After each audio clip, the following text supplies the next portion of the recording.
During the year-end reconciliation, I noticed something was off with the company's accounts. After working overtime to sort it out, I found an extra 10 cents in the account. I spent another 3 sleepless nights redoing the books, only to discover the new secretary had been depositing 10 cents into the company account every day. I confronted her, and she said, "I just saw you staying up every night struggling with the books, trying to make the numbers work." I wanted to help, the boss also said.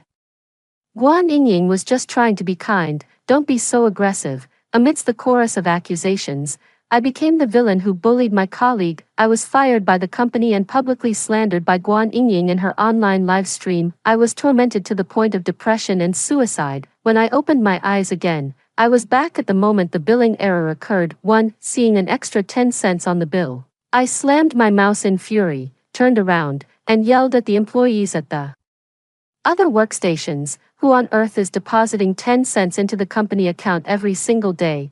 With prices being so high these days, isn't it better to save every penny for your own coffin?" All my colleagues stared at me, their mouths agape in shock. This was probably the collective stunned silence that only occurs when someone usually quiet suddenly explodes. After a moment, my colleague Xiao He burst out laughing. "Geez, Xiao Qian, what's gotten into you? Did you wake up on the wrong side of the bed? Don't tell me you got rejected on another blind date, but that's no reason to take it out on us." Xiao He, with his 3 years of seniority, fancies himself a comedian and often cracks jokes about my failed dates. I glared at him and asked sternly, "He Liangwen, was it you who deposited this single cent into the account? Don't underestimate a single penny. Even a small discrepancy can throw off the accuracy of our financial data. If the books don't match reality, it'll affect the company's audit results, and none of us will have a peaceful new year." I admit I might have exaggerated a bit, but the moment he heard about taking responsibility, Xiao He instantly wiped the grin off his face. "Sis Qian,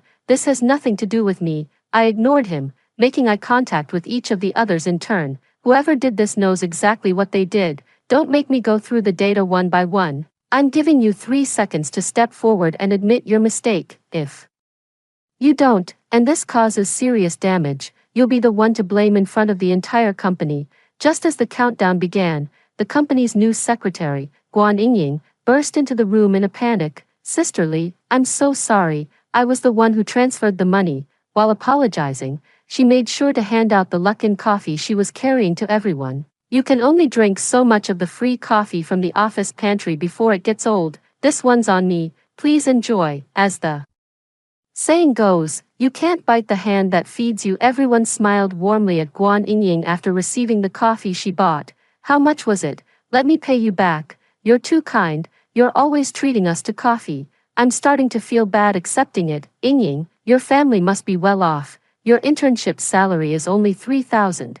There's no way that covers all these treats." Guan Yingying waved her hand with a smile. "Drinking alone is no fun, it's only enjoyable when we all drink together. Don't worry about my wallet, it can handle it." Having been at the company for less than a month, Guan Yingying was already thriving by offering small favors to her colleagues. Xiao He held her coffee and said with a sarcastic tone, "Yingying, if only everyone was as easy to get along with as you. Some people have been with the company for 5 years and still haven't blended in with the team." Guan Yingying blinked her eyes and asked, with a remarkable lack of social awareness, "Who is it? Someone I know?" The people around them covered their mouths to stifle their laughter, and this very scene had played out countless times in a past life, too. On Guan Yingying's first day at the company, Xiao He was assigned to show her around. They unexpectedly found common ground. For instance, they showed a remarkable, unspoken understanding when it came to teasing me, while working overtime to tally the year-end bills.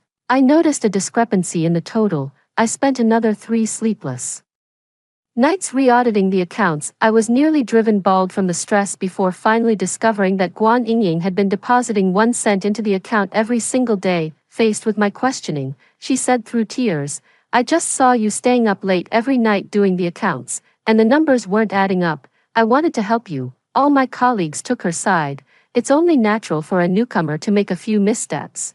Guan Yingying is really trying her best." Even the boss said, "Guan Yingying meant well, don't be so aggressive about it." Amidst the public outcry, I was branded the villain for bullying a colleague and was promptly shown the door by the company. There was no severance pay, and the boss even withheld my final month's salary. Then, Guan Yingying went live online to smear my name, with the boss and colleagues joining in to corroborate the story. I was labeled a workplace bully. Just then, my mother back in my hometown fell ill and urgently needed a large sum of money for treatment. I was doxxed by netizens, and the hundreds of resumes I sent out all sank without a trace. Because we didn't have enough money, my mother missed the optimal treatment window, and not long after, my father followed her in passing. I was tormented into a depression so deep I attempted suicide. When I opened my eyes again and saw that extra penny at the end of the long string of numbers on the bill, I just snapped, if we don't erupt from our silence, we will perish in it. So in this life, I choose to erupt, and then wipe out that disgusting crew led by Guan Yingying and He Liangwen. 3. After distributing the coffee, Guan Yingying realized she was 1 cup short. She clasped her hands together and approached me, saying, "I'm so sorry, Sister Li, please, take my cup." I guided her by the hand and gently pressed her down into my own seat. All right then. Whoever created the accounting discrepancy is the one who gets to find and fix the missing pieces. Guan Yingying stared at the accounting system in utter bewilderment, on the verge of tears as she said, "Sister Li, I majored in secretarial studies. I have no idea how to do this." I cut her off, saying, "It's fine, you can learn what you don't know. You've been meticulously transferring that 10 cents every single day. You must be deeply fascinated by our company's accounts." With that, I stretched and began gathering my belongings from the desk. He Liangwen frowned and challenged, "Li Qian, you're just bullying the new hire. How can you hand off such important work to someone else? What if something goes wrong?" His words sound sweeter than a song, but I had long since seen through his troublemaking nature. The best way to deal with people like that is to drag them down into the mud with you, so I pulled his chair over. "Xiao He, aren't you Yingying's mentor? Perfect timing for you two to go over the account books together." Guan Yingying's eyes suddenly welled up with tears. "Sister Li, I know you have it in for me. I'm new, still on probation, so I can't do much even if you bully me, but Brother Wen is a senior employee with a heavy workload of his own. How can you just dump your work on him? I can work overtime every day, but Brother Wen has a kid at home. He needs to go back to his wife and child. Can you please not drag the people around me into this? If you have a problem, come at me directly." Guan Yingying's act of putting on a brave face won everyone's sympathy and turned their dissatisfaction towards me. "Li Qian, you can't just bully Xiao He and Yingying.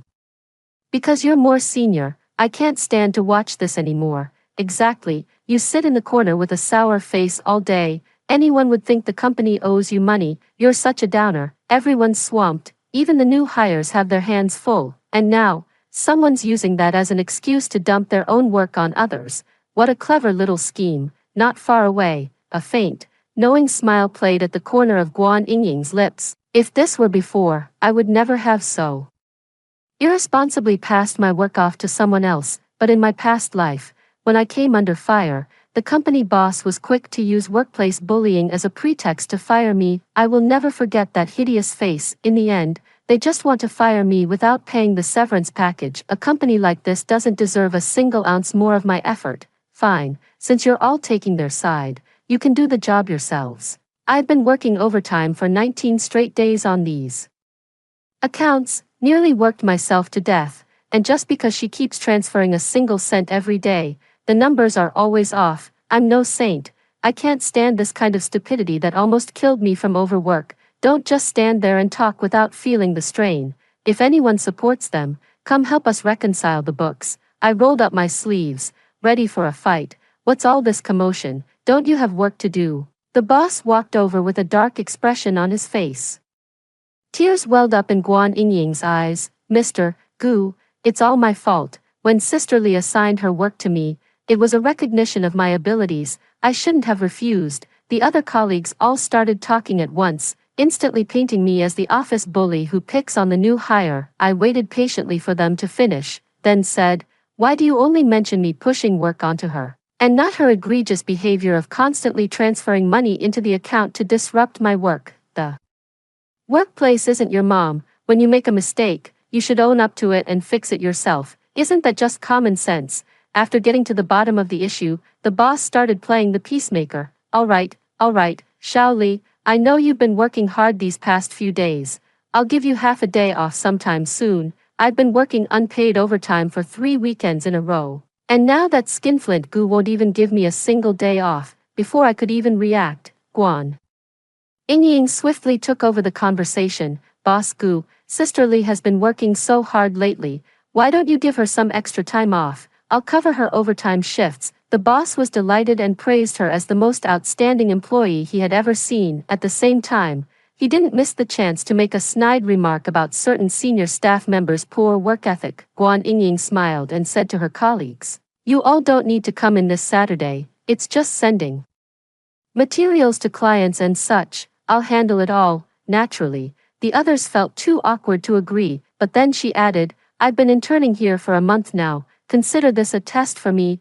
I want to prove what I'm capable of. Please, just give me a chance." The boss gave a wave of his hand and approved it. After he left, her colleagues gathered around Guan Yingying, showering her with praise. He Liangwen even went so far as to say she was a kind-hearted angel. Guan Yingying took out her little notebook and meticulously noted down all the things they needed help with. "Sister Li, do you still need my help with checking the accounts?" Guan Yingying made her way over and asked me. He Liangwen sneered, "You're helping her. Don't come crying to me when something goes wrong and it's all your fault." I asked calmly in return, "So, you wouldn't blame her? Is that it?" He Liangwen acted as if it were only natural. They were kind enough to offer help, regardless of the outcome. That goodwill alone deserves gratitude. First and foremost, Shi Ming, who was on good terms with him, chimed in, "Exactly, not like some people who can't even be bothered to do a simple favor like picking up a package." Guan Yingying was utterly moved. On the spot, she swore to heaven that she would do a proper job for them. I had an inexplicable urge to laugh,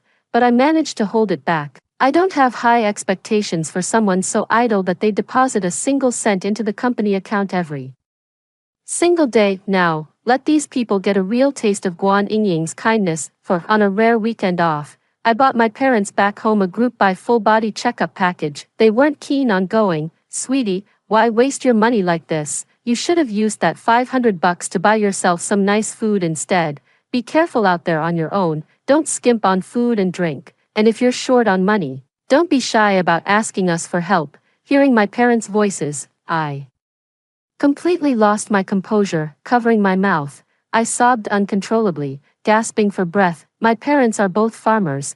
They work themselves to the bone all year round, and the money they earn is just enough to get by. Yet, they are only frugal with themselves. In her previous life, after my mother was diagnosed with terminal cancer, she refused to spend money on treatment. After she passed away, I found all of her savings under the headboard of the bed in our old home. My aunt told me that this was the dowry money they had painstakingly saved for me their entire lives. The living expenses I had regularly sent them, and even the later medical fees, were all there, untouched. "Mom, Dad, I'm doing really well out here. It's you two I'm worried about. Scrimping and saving all year long. You really have to go for this checkup. The money's already been paid, and it's non-refundable." After catching up with my parents, I transferred some money to my aunt. "Auntie, could you please take my parents into the city for their medical checkup this weekend? Oh, by the way, the checkup fee isn't 16,000, it's 500 for 2 people. Don't let that slip." "Okay." After arranging my parents' medical checkups, I felt a slight sense of relief. After all, aside from seeking revenge, my parents' health was the most important thing after coming back to this life. 5. The vacation was all too brief, and the dreaded Monday arrived all too soon. But I knew there were plenty of people who had it worse than me. First was Shi Ming, the first one to arrive at his workstation. He was utterly dumbfounded when he turned on his computer, because Guan Yingying deleted all the copies of the design drafts he made, keeping only the final version. Shi Ming, holding back his anger, asked her, "Wait, Yingying, I just asked you to send the final version over. Why did you delete all the others?" Guan Yingying laughed and said, "You have way too many files on your computer, and it's running out of memory. What's the point of keeping all those old versions? Anyway, seriously, Ming, I'm not trying to lecture you, but you really should develop better work habits and keep your desktop tidy." Shi Ming had a breakdown, "But the client just emailed me, He wants to choose one of the original 2 versions. Oh, right, it should still be in the computer's recycle bin. Ming frantically opened the recycle bin, and his expression grew even more desperate. Guan Yingying said sheepishly, "Oh, by the way, I cleared out the trash station too." Ming's vision went dark, and he nearly fainted. Meanwhile, I walked briskly past him, coffee in hand, full of energy. "Brother Ming, what's wrong? Someone, quick, Brother Ming is dying." Guan Yingying picked up the massage gun from the desk and pressed it against Ming's philtrum. The next second, Ming sprang back to life on the spot. That hurts like hell." I sat quietly at my workstation reviewing data. But inside I was nearly dying of suppressed laughter. "Guan Yingying, are you out of your mind?" Ming wailed while cursing at Guan Yingying. The latter pulled out a small handkerchief and tearfully apologized. Ming grew even angrier. "Cry, cry, cry, that's all you ever do. If apologies were enough, would murderers not have to go to jail either?" "Excellent. It seems the company has gained another person capable of rational thought." I fiddled with the pen in my hand and continued to watch the drama unfold. Before long, the others began trickling in and settling at their workstations. He Liangwen happened to hear Ming's insult and immediately walked over and punched him. "What's with the sudden insults? Can't you see Yingying is already crying?"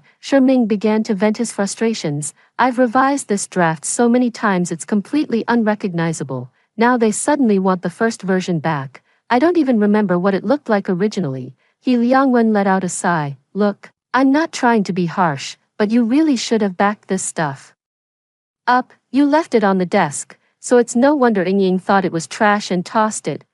"Forget it, she's just a new hire. Don't take it to heart. I'll help you sort it out later." Ming's anger gradually subsided, soothed by his good friend's words. But this was only the beginning. That afternoon, He Liangwen was pulled aside by his department head, who had just returned from annual leave, and was chewed out for a full 2 hours. "What happened? What did Xiao He do to get reamed out like that?" Everyone was eagerly watching the drama unfold online. In the non-work group chat, hundreds of messages were flooding in by the minute. None of them had noticed that Guan Yingying, who had excused herself to use the restroom, had been gone for half an hour. 6. He Liangwen stormed over, his first question demanding to know Guan Yingying's whereabouts. "I think she went to the bathroom. I saw her go to get water with a cup." "Wait, that's not right. It looked like she took her meal card to the cafeteria." Everyone's memory is a little different. He Liangwen ended up checking every single place, but Guan Yingying wasn't at any of them.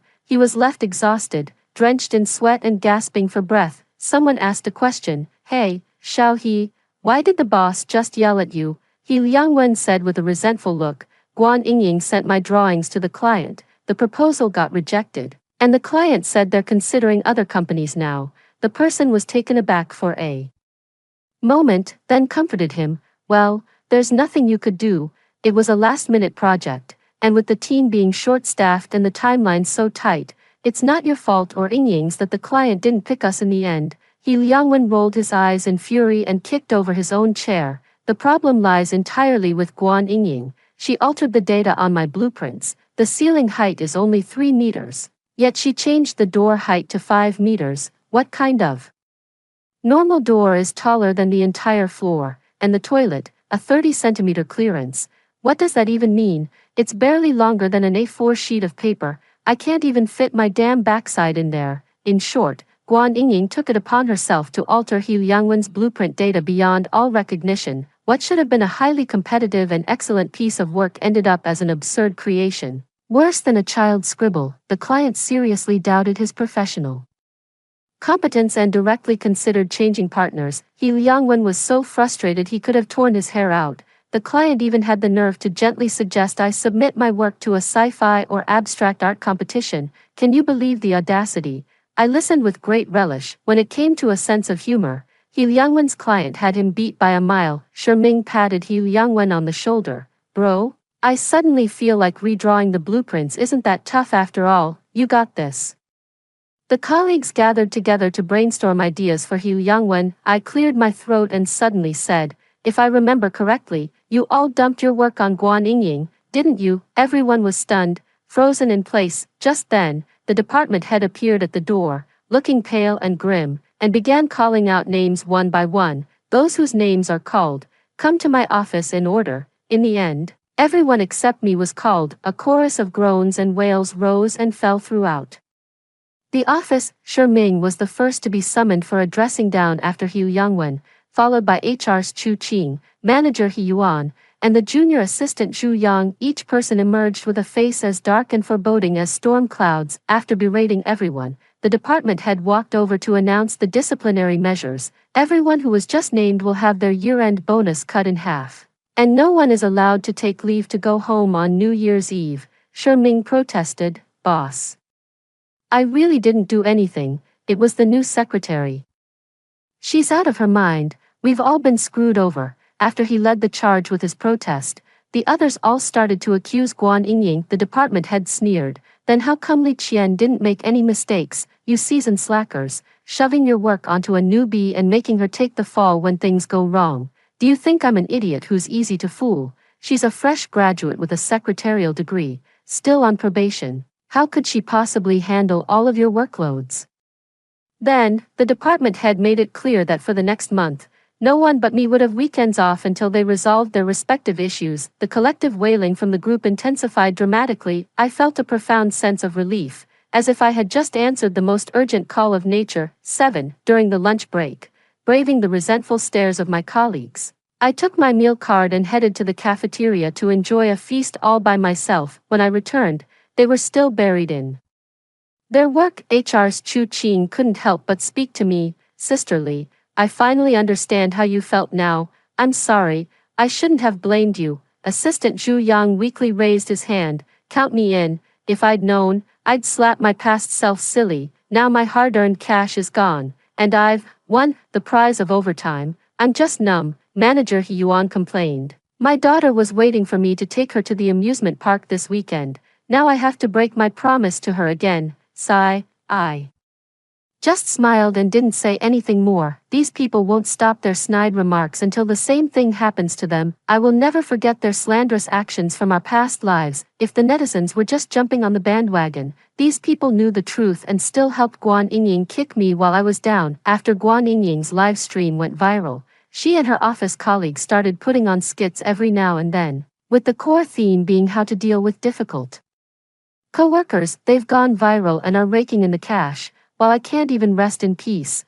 My ghost keeps getting dragged out and publicly flogged in the comment sections of my work. I can't help but wonder, when the tables turn and they become the ones being publicly crucified by the masses, will they still support Guan Yingying with the same fervor as they did in their past life? After the lunch break, the boss finally showed up. Fashionably late, the first thing he did was also to look for Guan Yingying. I suspect the department head must have discovered the problem and immediately dragged him over, right in the middle of his golf game. Upon seeing the boss, the group, led by He Liangwen, acted as if they'd seen a savior and immediately began pouring out their grievances. The boss was furious too, for the skinflint Gu, losing a client order was the absolute last thing he could tolerate. Where is she? It's already work hours and she's not at her desk. She has absolutely no sense of punctuality. Chu Qing, settle her final pay and then get her out of here. Chu Qing happily gave a thumbs up. "Yes, Mr. Gu, I'll prepare the documentation right away." Just then, Guan Yingying, who had been missing for a long time, appeared. On a bitterly cold day. She was wearing only a tank top, with a bundle of thorny branches strapped to her back. The moment she entered, she knelt down and kowtowed. "I truly didn't mean to do it. Over the weekend, my parents suddenly told me the family business had gone bankrupt and they had to flee the country for a while. My mind was a complete fog that whole day. I don't even know what I was doing. I know nothing I say now can undo what's been done. A mistake is a mistake, and I'm sorry. I know I've caused a huge disaster, so I've come specifically to offer my apology and accept my punishment. Please, give me another chance to make up for the losses. I'll give up my salary for the next 6 months. You can have it all." Hearing the shocking news about Guan Yingying's family, everyone was stunned, unsure whether to feel sorry for her or continue blaming her. Guan Yingying continued to play the victim. "Actually, I almost had an accident on my way home this weekend because my grandma was hit. Her leg was shattered, but the person who hit her was riding an unlicensed tricycle and fled the scene. The police checked the surveillance footage but couldn't find anyone. My grandfather has been diagnosed with cancer again, and we urgently need money. While working over the weekend, I also have to schedule specialist appointments for him. I'm so sorry, so much has happened these past few days. I truly couldn't handle it all. I've let you all down. Guan Yingying kowtowed several times, her forehead bruised and purple. HR manager Chu Qing hurried forward to help her up. Enough,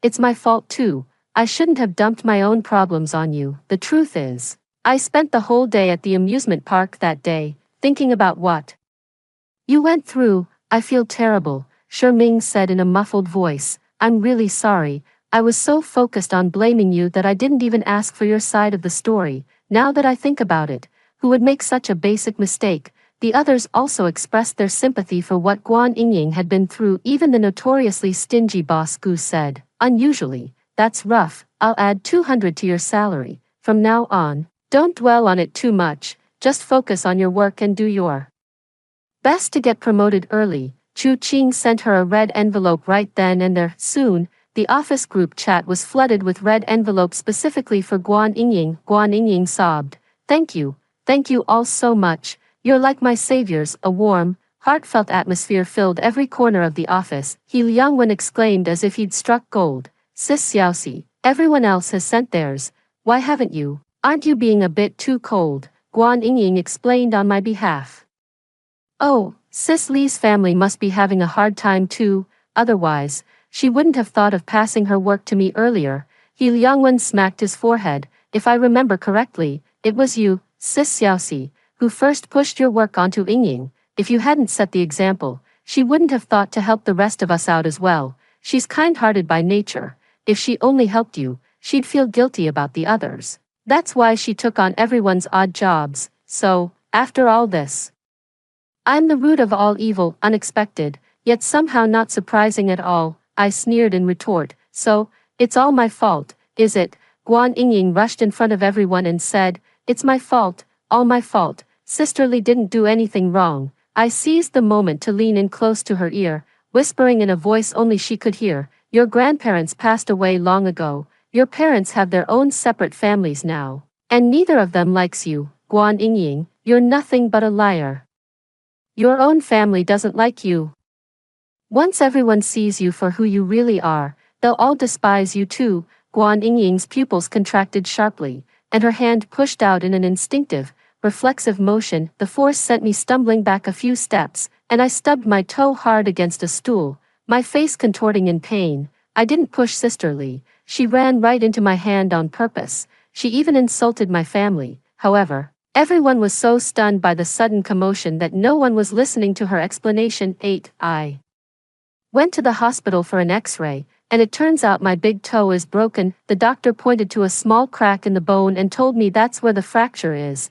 This is a work-related injury, right? You can apply for a work injury assessment. Absolutely, that was exactly my plan. Rather than being kicked to the curb by that skinflint Gu, it's better to take the money and leave this way. I thanked the doctor for his advice and then posted the medical certificate he issued in the company group chat. I broke my foot and need to rest for a while. Then I specifically mentioned Guan Yingying, it's not your fault, don't blame yourself. I just slipped and fell, and don't go saying I'm spreading rumors about your family. I don't even know your situation, so don't worry, I won't hold you responsible. Guan Yingying had told countless lies about her family background, so she absolutely dared not bring it up. Unsurprisingly, she fell silent, and in the eyes of her colleagues, this silence naturally took on a different meaning. The boss gave me a call. Li Qian, just focus on recovering. You can come back to work once you're all healed up.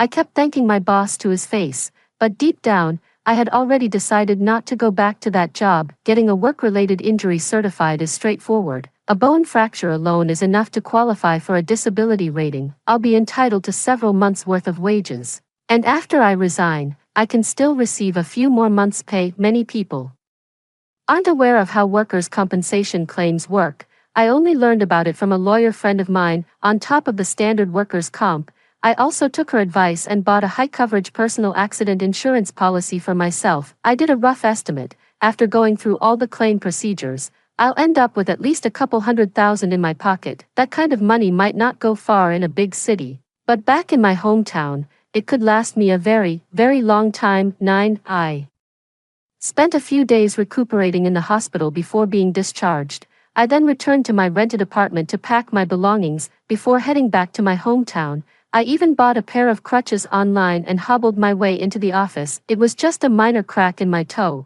but once I stepped into the office, I put on a full performance of the agony and struggle of having a broken leg. My colleagues looked at me with a guilty conscience. Avoiding eye contact, I didn't have time to guess what they were thinking. I just packed a few things and prepared to leave. Guan Yingying stopped me at the company's main entrance. Li Qian, you must be feeling pretty smug. Huh, now everyone thinks I'm the one who pushed you. I corrected her. It's a fact. They all saw it, even if you deny it. The company's security footage will prove it. Guan Yingying stared daggers at me, enunciating each word. You did this on purpose. You used this method to leave the company and still get a payout. I raised an eyebrow. It seems that while Guan Yingying might be a bit unhinged and her behavior erratic, her IQ is still within the normal range. Guan Yingying, what are you even talking about? I've worked diligently at this company for 5 years. I've developed a real attachment to it. This company is my home in this city. You might not know this, but I came from a remote village. Times were tough back then. Jobs were scarce. But Mr. Gu was willing to give me a chance. He even provided free accommodation during my internship. No matter how much I might not get along with my colleagues, would never forget Mr. Gu's kindness. Besides, at my age, I wouldn't find a job back in my hometown, and in this city, it's hard to compete with all the young people grinding away at new companies. Unless Mr. Gu fires me, I'm not going anywhere. I'm a permanent fixture at this company. But you, Guan Yingying, do you realize that if I call the police, you could end up in jail? I asked a friend who does assessments, and she said my broken toe constitutes a minor injury. I said, deliberately exaggerating. Guan Yingying was about to say more when a sudden cough echoed from the distance. The boss pretended to have just emerged from around the corner and then slipped me a red envelope. Funny thing is, Guan Yingying and the boss probably had no idea that while I was touching up my makeup with a mirror, I had already spotted their sneaky figures trying to trick me. That's impossible, the boss said politely. Xiao Qian, this is for your travel expenses home. It's just a little something. Please don't think it's too little. I replied with a smile. Of course not. Once my foot is better, I'll bring you some local specialties from my hometown. Oh, and while I'm away, let's temporarily hand over my work to Yingying. I have full confidence in her abilities. On the way back, a few unknown text messages came through on the phone. Heh, aren't you afraid I'll take your spot by the time you get back? Li Qian, I really can't stand you. When I first joined, everyone said hello to me, only you were buried in your accounts, showing me no respect at all. When I was desperate to use the toilet, you wouldn't let me go first. You even lied and said you had a stomachache too. And the same thing happened when we were getting food. You took the last portion of lamb. You're a selfish jerk who only cares about yourself. You're completely unfit for the workplace. Get out of here and go back to your hometown. I skimmed the text message, and the more I read, the more baffled I became. You're insane. 10. After I got home, my parents' medical checkup results came in. Mom had a tumor in her breast. After the hospital surgery, the pathology report came back. It was benign. I breathed a sigh of relief, but I still decided to take my parents for regular annual checkups. Mom had just had surgery and didn't complain of any pain, but the moment she saw the crutches in my hand, her eyes instantly welled up. Cece, what happened to your leg? What on earth happened? Were you bullied? Hearing this, Dad clenched his fist and said, don't be afraid, I'll get revenge for you. Even if I have to risk my old life, I'll make sure you get justice. I was utterly speechless. Dad, we live in a society governed by law. You can't just hit people. Dad shot back. I don't care about the law. As long as I'm breathing, no one gets to bully you. Choking back tears, I hugged both my parents. It's nothing. Really, I just twisted my ankle a little.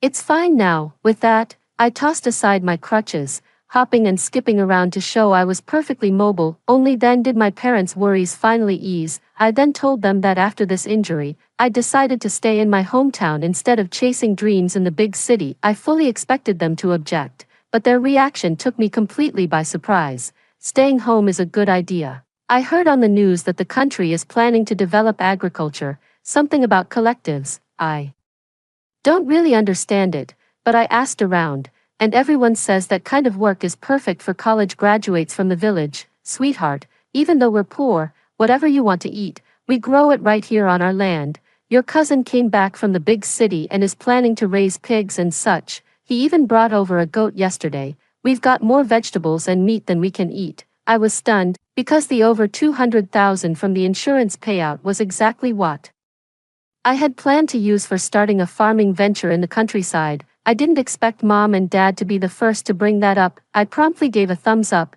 You've really thought of everything. No wonder you're the parents of a genius like Li Qian. They rolled their eyes in perfect unison. Aunt teased. Isn't that right? Ever since they found out you were coming back, they've been so excited they couldn't sleep at night. Especially your dad. He even made a special trip to the town barber, saying he wanted to look handsome when he saw you. And then, because he didn't sleep, he dozed off during the haircut. He nodded off, the barber's hand slipped, and now he's got a bald patch on the back of his head. Ha ha ha. Dad shot Aunt a glare and covered the back of his head, refusing to let anyone see. I laughed until my sides hurt. 11. Life back in the village was so good that I almost forgot about Guan Yingying. However, her presence in all the company chat groups, big and small, was incredibly strong. At first, colleagues only complained in the group she wasn't in. As it happened more often, they stopped pretending altogether. Whether she was in the group chat or not, they'd just launch into a round of criticism. Damn it, Guan Yingying deleted my data again.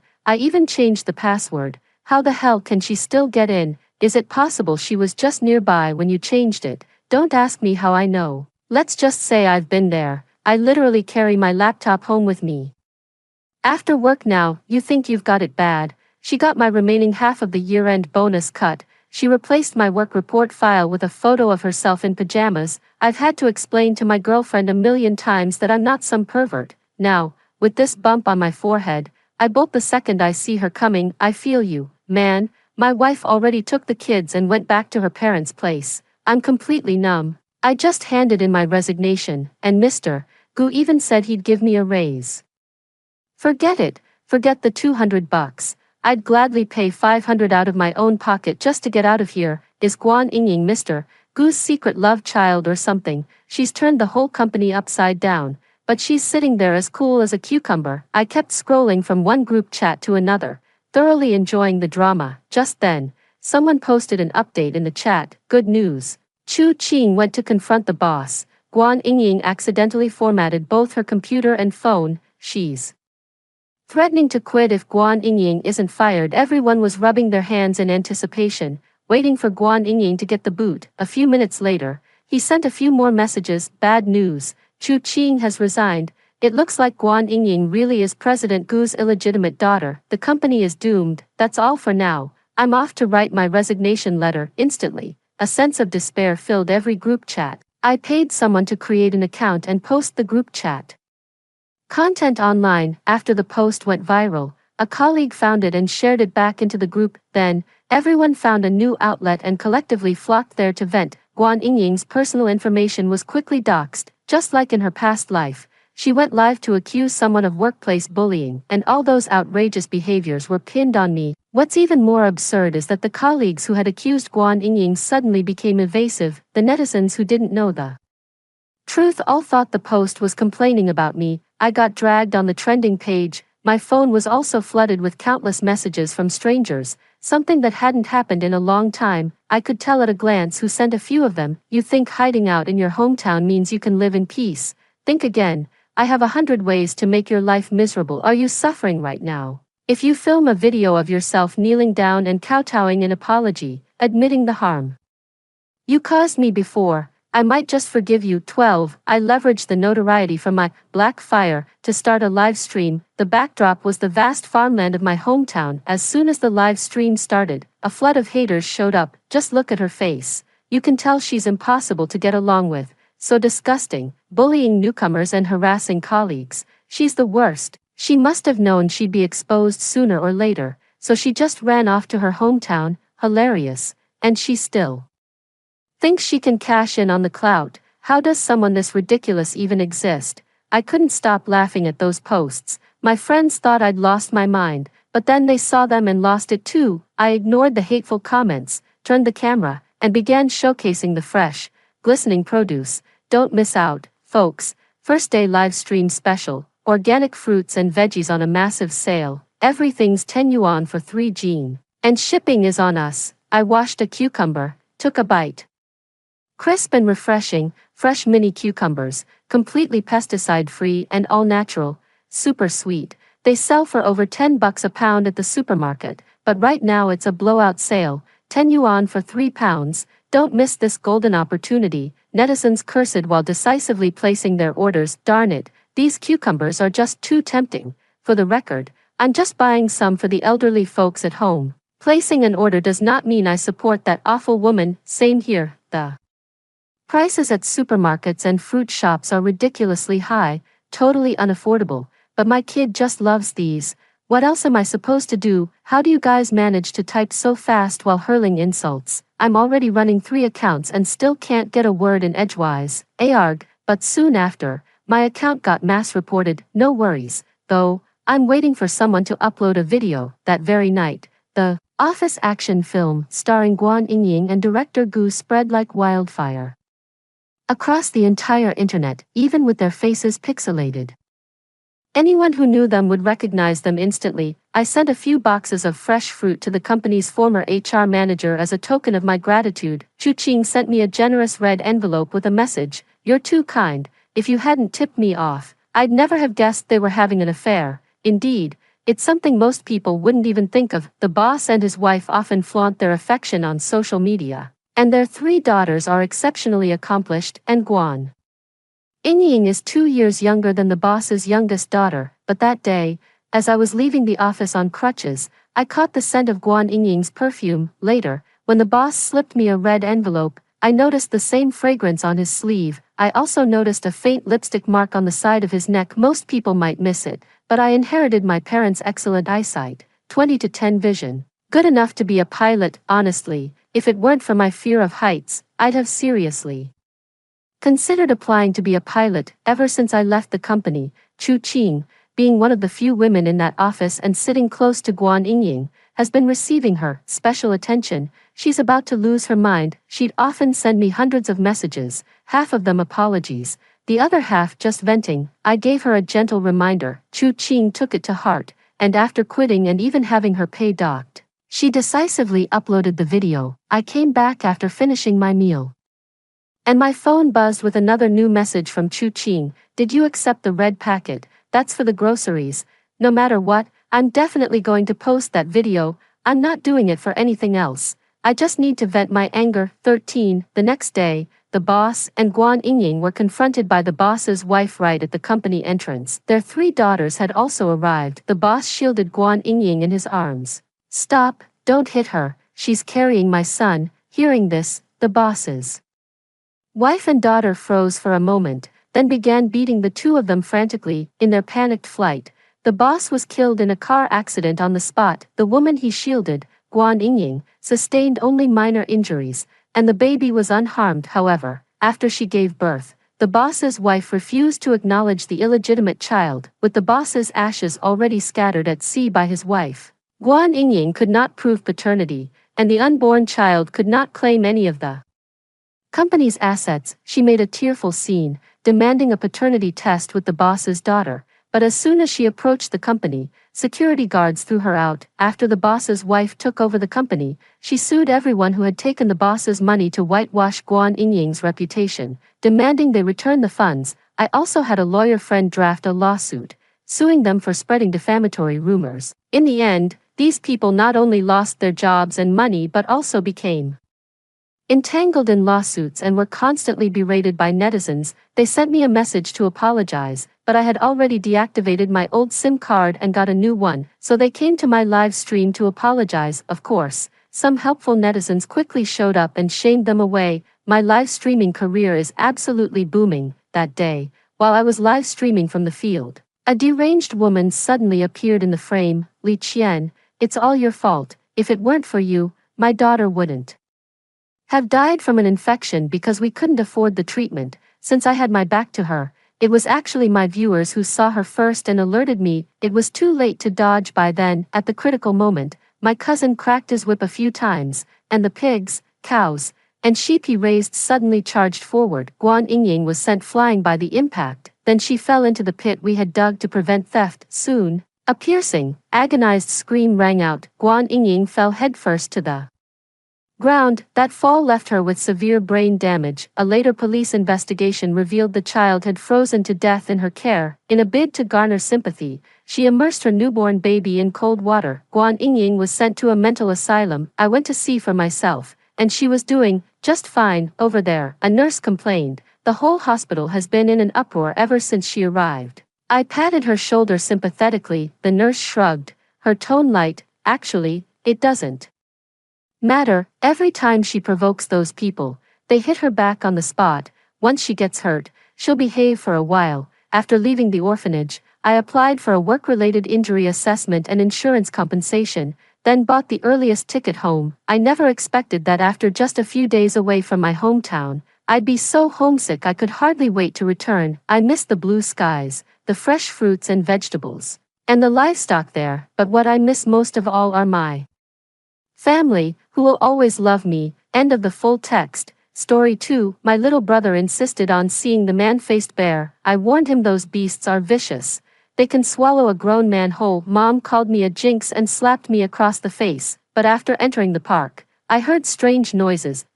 More snacks are coming, but my little brother found the bare-faced creature adorable and insisted on taking photos with it. Suddenly, the beast opened its gaping maw, about to sink its teeth into my brother's arm. Mom shoved me violently forward.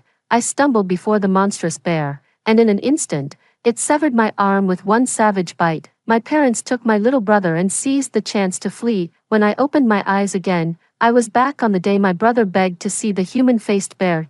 Mom, let's go see the human-faced bear this year. The Cosmic Park just got a new one.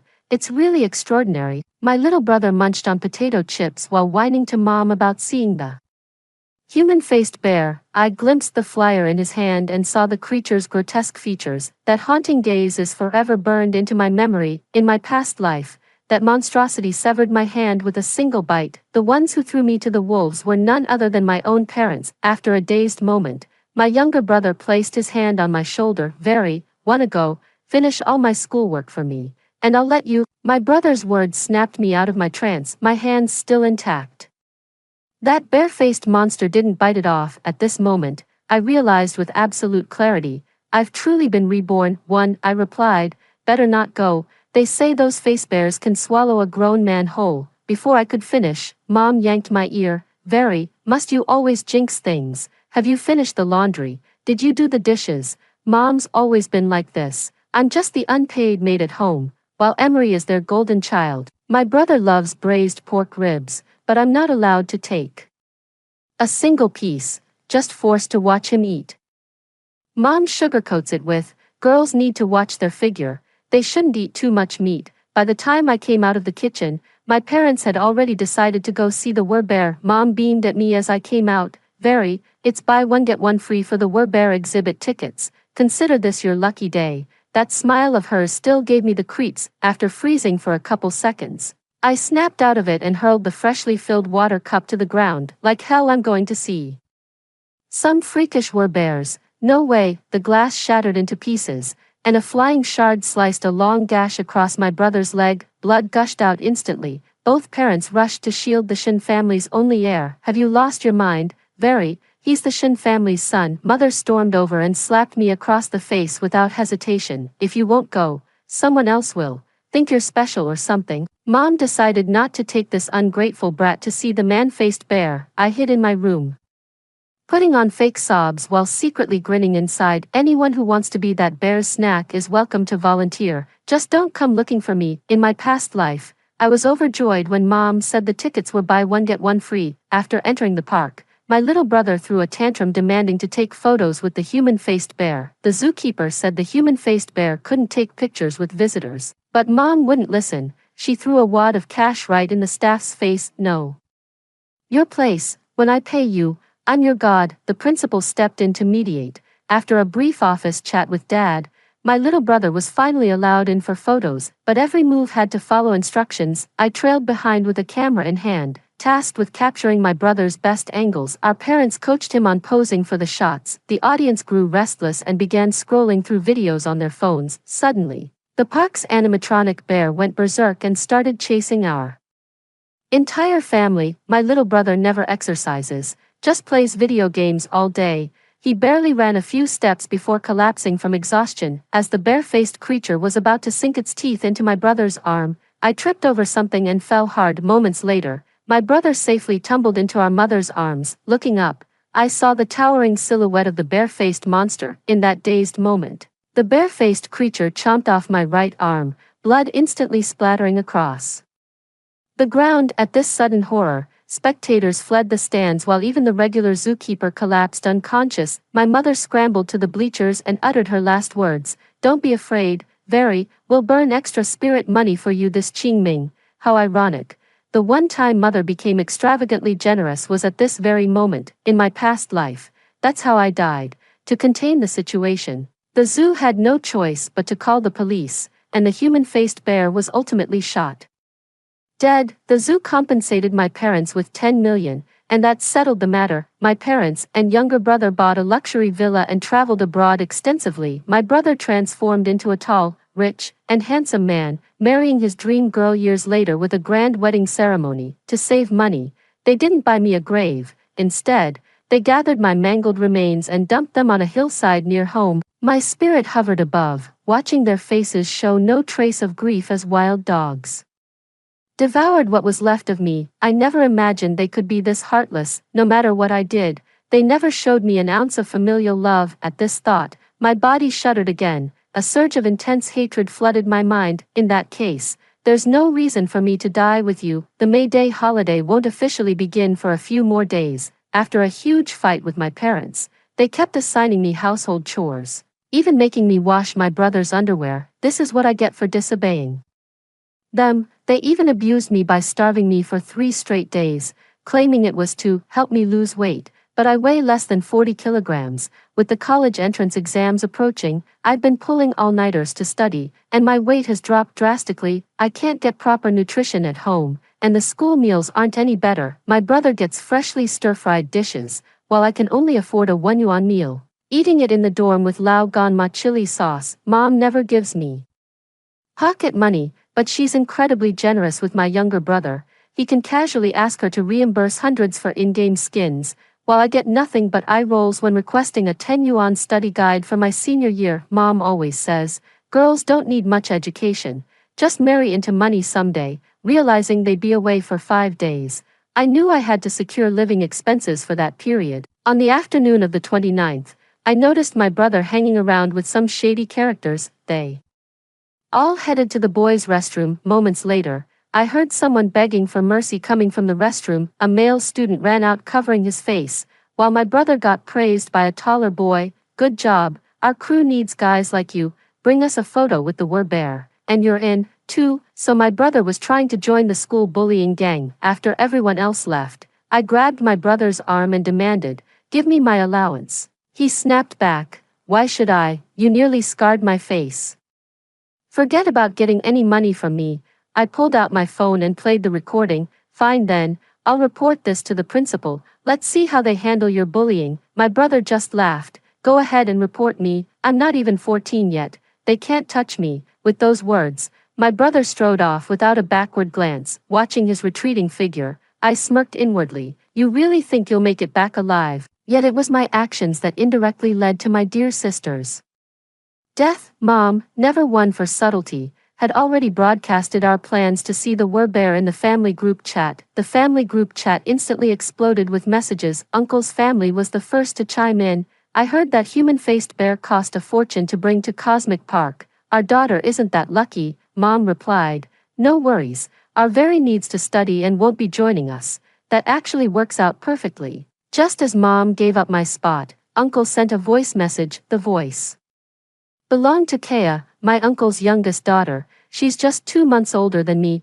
We grew up together and have always been close. Thanks, Auntie. I've wanted to see the bare-faced statues for ages. But, our family, the call abruptly cut off. I knew Uncle had interrupted Kea. His family struggled financially. They didn't have a fraction of what we did during holidays. My family would always help them out with a generous red envelope. That's why Uncle holds our family in such high regard, however. Aunt divorced him long ago. Simply because she thought he couldn't make enough money. A few days later, Kea went to Space Park with them in my place. Shortly after arriving, the family group chat was flooded with live photos from the scene. I saw Kea's recent photos. She looked pale and emaciated, clearly malnourished. Uncle replied in the group chat, "Have fun and enjoy yourself." Though it was just a simple text reply, I sensed something different in Uncle's tone. By around 4 p.m., the bear-human hybrid attack was trending. Online, in the viral video, I saw Kea collapsed next to the bear-human hybrid. Both her arms were torn off. The horrific sight of her death burned into my memory. That night, my uncle stormed into our house, grabbed my father by the collar and slapped him across the face. My father didn't fight back, knowing full well he deserved it. "Give me back my daughter, give her back." My uncle screamed himself hoarse with grief. Uncle's wailing could be heard all the way down the hallway. Half an hour later, Dad drove Uncle away. I thought that was the end of it, but 2 days later, Uncle showed up at our doorstep lugging all sorts of packages. He stepped inside and immediately went to the room with Dad. I leaned against the doorway and overheard their conversation. "Big bro, you hit the jackpot. With Kea dead, Rhea finally agreed to marry you. The dowry money's all set now. Damn that useless woman of mine for bearing me a worthless daughter. Left me single all these years. Thank God you made me get that accident insurance. Otherwise I'd never see this money." Just hearing those few sentences gave me full body chills. Was reborn, only to let my innocent sister Kea die, and my uncle turned out to be a wolf in sheep's clothing. In your hearts, is a daughter's life truly so worthless? 3. My legs gave way and I nearly fell. As I steadied myself against the wall, I accidentally knocked over my brother's prized fish tank. My brother stormed out of his room, saw the shattered tank, and screamed at me. "Very, are you trying to die? How dare you touch my things?" The next second, he pulled out a photo with the bear and threatened, "Believe it or not, I'll have my big brother take care of you." He emphasized, "take care," with a deliberate pause, wearing a sinister grin. I understood the darker implication behind "take care." Never did I expect a 12-year-old could harbor such vile thoughts. News of the human-faced bears hunting death dominated trending searches for weeks. Perspective. Visitors rushed to refund tickets, causing massive losses for Cosmic Park. On-site guests even filed claims demanding compensation for emotional distress, but instead of paying, the park mysteriously made these claimants disappear. The park spent a fortune on PR, yet couldn't shake the viral scandal. Cosmic Park had become a deserted ruin, with no visitors for over half a year. Then during my first college semester, my roommate casually mentioned face bears. Again, a chill ran down my spine. My roommate Milo said, "Guess what? I'm going face bear hunting." Face bears, weren't they all exterminated? I asked in confusion. He immediately posted the bounty notice from Cosmic Park, which offered a 200,000 reward for capturing the bare-faced humanoid. Milo discovered that the park had actually caught 2 bare-faced humanoids, and the one on display was the larger specimen. The other one was kept in the back area of the bear enclosure. After the larger creature was shot, the keeper checked the back enclosure but found no trace of the smaller one. They say this little bear is incredibly smart. It can mimic human movements and even speak simple words. Really quite remarkable. I pretended to stay calm and retorted, "Doesn't that make it practically supernatural?" After that, I stopped participating in discussions about the human-faced bear. 3. When I got home over the weekend, I immediately shared the news with my younger brother. "Listen kid, those man-faced bears hold grudges like nobody's business. Watch your back." The younger brother trembled slightly before forcing out a reply. "So what? It wasn't me who ordered the bear killed. Why would it come after me? Besides, I've got my big brother watching my back." By this point, Emery had been part of the bullying gang for years. The big brother he referred to was just some 2-bit neighborhood thug. Countless students fell victim to their harassment. These bullies never needed allowance from their parents. Their victims were basically human ATMs to them. All they had to do was corner a couple of timid students, throw some threats around, and the money would roll in. Around the same time, I noticed something odd about my brother. Their targets weren't the scrawny kids anymore. They were picking on big, muscular classmates. Once, I saw my brother forcing a classmate to growl like a bear. I happened to be passing by the school when they started beating the boy, even making him drink urine. In just a few years, my brother had become a ringleader of the bullying gang. I shouted at the kids, drawing a crowd of onlookers. That's when they finally stopped and ran away. To investigate this discrepancy, I asked my roommate to consult students from other departments. The classmates' response matched my expectations almost exactly. My younger brother developed PTSD. Subconsciously, he keeps reliving the fantasy of defeating that bear. I reckon mom and dad must be psychologically affected too. He witnessed the bare-faced creature's killing spree up close. The PTSD must be severe, yet mom never took him to see a doctor. When I got home, I suggested mom take my little brother to the doctor. Mom suddenly went berserk, choking my neck and snarling, "What illness? My son is perfect. How could anything be wrong?" Dad emerged from the room with a rope and began binding my limbs. They strapped me tightly to a chair until I couldn't move a muscle. Mom pressed a kitchen knife against my ear and whispered, I know everything. You've been reborn, so you're the one trying to kill us all. Well, you've already died once anyway. Don't worry, mommy's hands are quick." I don't know if mom was truly reborn. Then I caught the thick metallic scent of blood wafting from the kitchen. I remember the community would send social workers to monitor our family's mental state. I received the notification on my phone last week. Mom raised the knife high, aiming it straight at my neck. Bang, bang, bang. A knocking sound from the door interrupted mom's movement. She shot Dad a look to answer it. Dad was severely nearsighted. He peered through the peephole for quite a while but still couldn't make out the visitor's face. To make matters worse, the motion sensor light outside had long been broken. Dad just told mom, "Seems like one person knocking, but I can't see their face clearly." Just to be safe, Dad moved me into the bedroom. As I passed by the kitchen, I caught a glimpse of a pair of high heels scattered on the floor. I know they killed someone. They won't let me live either.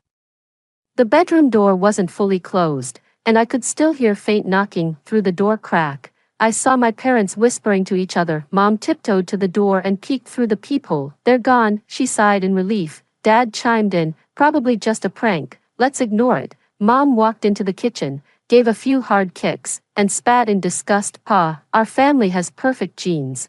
How could we possibly have any mental illness? You're asking for death." Mom's gaze shifted toward the bedroom where I was hiding, she began advancing step by step, ready to end my life. Before she could take more than a few steps, knocking sounded at the door again. Both parents shuddered violently, their eyes twitching slightly. Seconds later, Dad untied the ropes. Mom pressed a fruit knife against my waist. "Go check the door." Mom still had a habit of putting me in harm's way. The disappearance of the other bare-faced creature became everyone's crisis here. Mom, being the instigator, also feared retaliation from the bare-faced creature. I went to the door and peered through the peephole to see a person outside. To my surprise, it was my classmate Roman from the medical school. Rumor had it he lived nearby. "Anyone home?" The crisp Mandarin voice pierced through the security door, completely dispelling my parents' doubts. Mom peeled the tape off my mouth with her hands and told me to send him away. "I'm home. What do you want?" Roman's tone softened when he heard I was home. "Glad you're safe. Rumor has it the faceless bear might be heading to your neighborhood. It's clever, keeps dodging surveillance." He was about to continue speaking when I cut him off. "You damn leech. Why do you show up wherever I go?" Then I started banging on the security door frantically, telling Roman to get the hell out of the neighborhood. Being a decent guy, he kept trying to reason with me while backing away when he saw how furious I was. "If anything comes up, remember to call me." Peering through the peephole, I watched Roman leave and finally felt at ease. The last thing I wanted was to drag another innocent person into this. Mom led me back to the bedroom again and shut the door behind us. Meanwhile, Dad double-checked that the curtains were fully drawn. As he approached the window, a massive face suddenly appeared against the glass. It was a bear's face. Dad turned ashen the moment he saw the bear's face. His buried horror came rushing back. His sudden scream caught Mom's attention. Seizing the moment, I threw my weight sideways.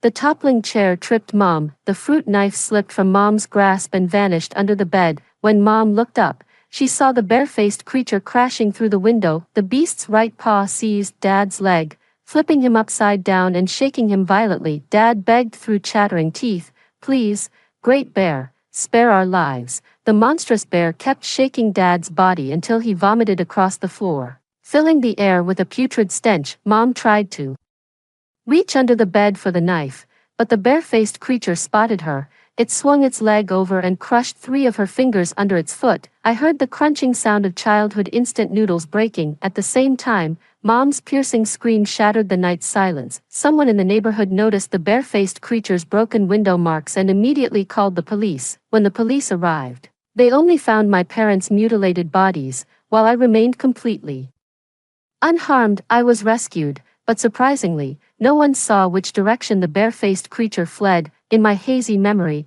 I only recall everything suddenly going black before losing consciousness. When I came to, I found myself lying on the floor with the ropes severed. The person lying in the kitchen was taken away by an ambulance, their condition unknown. Later, when the police questioned me, that was all I could tell them. A few hours later, my uncle took us to his place to spare my brother and me from nightmares. These days my uncle lives in a suburban villa community, running his own small business as the boss. No, he made his fortune through his new wife. Uncle motioned for me to sit on the couch and comforted me. Don't be too upset, you'll always have me to rely on. As he spoke, his eyes kept darting around involuntarily, then he leaned closer and asked, "Very, what else did you see that day?" I repeated the same story I told at the police station, but it didn't seem to convince my uncle. There was something else in my uncle's eyes that I couldn't quite make out. The next day at school, Roman approached me again with some crucial information. His mom's colleague had been investigating my uncle.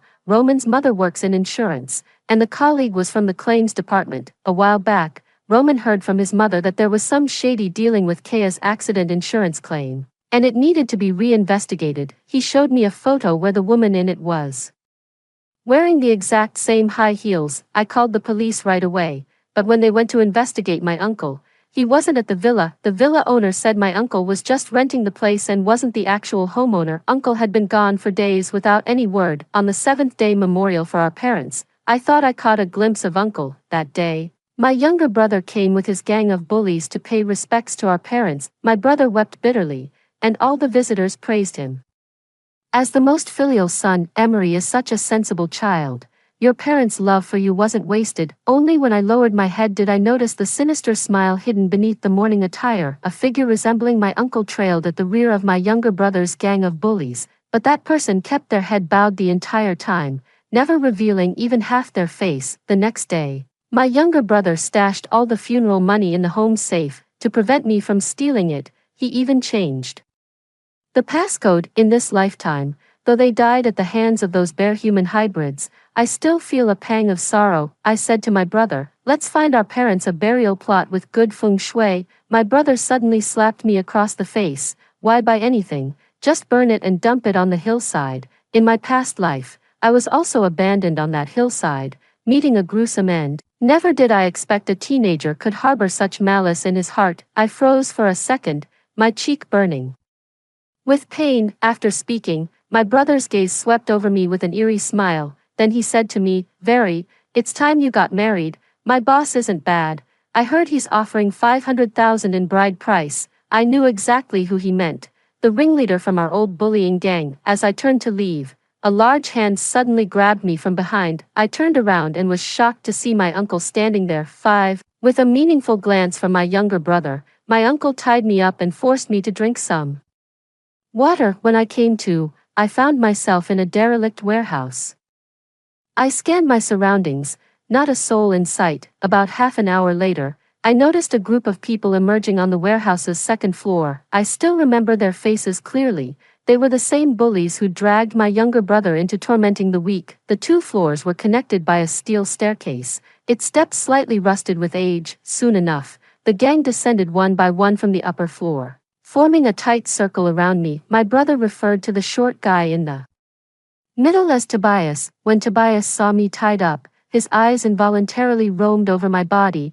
I hated that feeling and started screaming for help, but that only excited them more, as if I'd become a lamb led to slaughter. "Hand it over, the evidence you're holding." Moments later, Tobias revealed his true intentions. "What evidence?" "I have no idea." I played dumb, though I knew exactly what they were after. For the past couple years, I've been systematically collecting proof of their bullying, building a Solid chain of evidence. My law school classmates taught me all this. Many adults actually engage in less bullying behavior. Ironically, by age 14, most students are already well versed in juvenile protection laws. With today's digital saturation exposing them to complex influences, their mental maturity often develops remarkably early, yet people still make excuses, claiming they're just kids. Seeing my resistance, the rest of the bullying crew closed in, trying to force my compliance, but before they could act, Tobias barked an order that stopped them cold. I thought Tobias only had intimidation up his sleeve, but their next command truly blew my mind. Tobias pulled a cigar from his breast pocket and began puffing away. Smoke rings drifted through the derelict factory as Uncle emerged from a shadowy corner. As Uncle drew closer, I could clearly see his glazed eyes, like he'd taken something. My uncle's eyes lit up with a strange gleam when he saw me. He dropped to his knees and blurted out something disgusting. Very, I've had feelings for you for so long. Be with me. My mind went completely blank with shock. My brother noticed my horrified expression, cleared his throat softly, then revealed a bombshell secret to me. The truth is painfully cliché. I was a child my parents found and adopted. My brother even produced a report confirming I wasn't their biological child. Now you get it, don't you? That's why they never loved you. You were just a plaything they bought. Before this, I might have felt a shred of guilt over their deaths. At this moment, all I felt toward them was pure hatred. Tobias watched the unfolding drama with a smirk, while my uncle's hand crept up my calf. A wave of nausea hit me, and I kicked at my uncle with all my strength. The feeble kick only gave him the chance to grab my ankle. The bullies burst into uproarious laughter in an instant. They were accustomed to preying on the weak, and I became their defenseless target. The bullies encircled me as uncle prepared to deliver his heartfelt confession at the center. Very, take good care of these legs of yours. Don't let them get hurt. Very, whatever you do, don't run too much. Every word from Uncle betrayed his foot fetish. What a perverted obsession. He'd been suppressing it for ages with no outlet. Just as the bullies thought they had me cornered, violent banging erupted from outside the abandoned factory. Bang, bang, bang. Bang, bang, bang. The sheer force behind these sounds was tremendous. The noises came from all directions.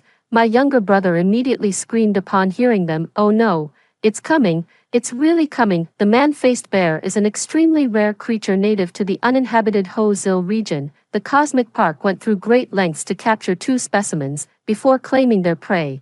They have this peculiar habit of knocking politely like humans, using a courtesy before force approach. They first induce paralyzing terror in their victims, then the man-faced bears strike suddenly, tearing their prey apart before consuming the flesh. I once read in a book that man-faced bears believe this method makes the meat taste better. Hearing those sounds only made me laugh out loud. Scared now, aren't you? I'm the only one who survived a bear attack. You'd better run. They'd attended the memorial, so of course they knew I was the sole survivor of the man-faced bear. As for how I survived, hell if I know. This air of mystery was terrifying enough for them. The empty factory compound amplified the slapping sounds into echoes, each one testing their nerves. My uncle and younger brother were particularly sensitive to the sounds, crouching with their heads in hands as if their skulls might split open. Others observed their reactions, having heard tales of the bare-faced creatures, not only vicious, but frighteningly intelligent. Last time, even with timely police backup,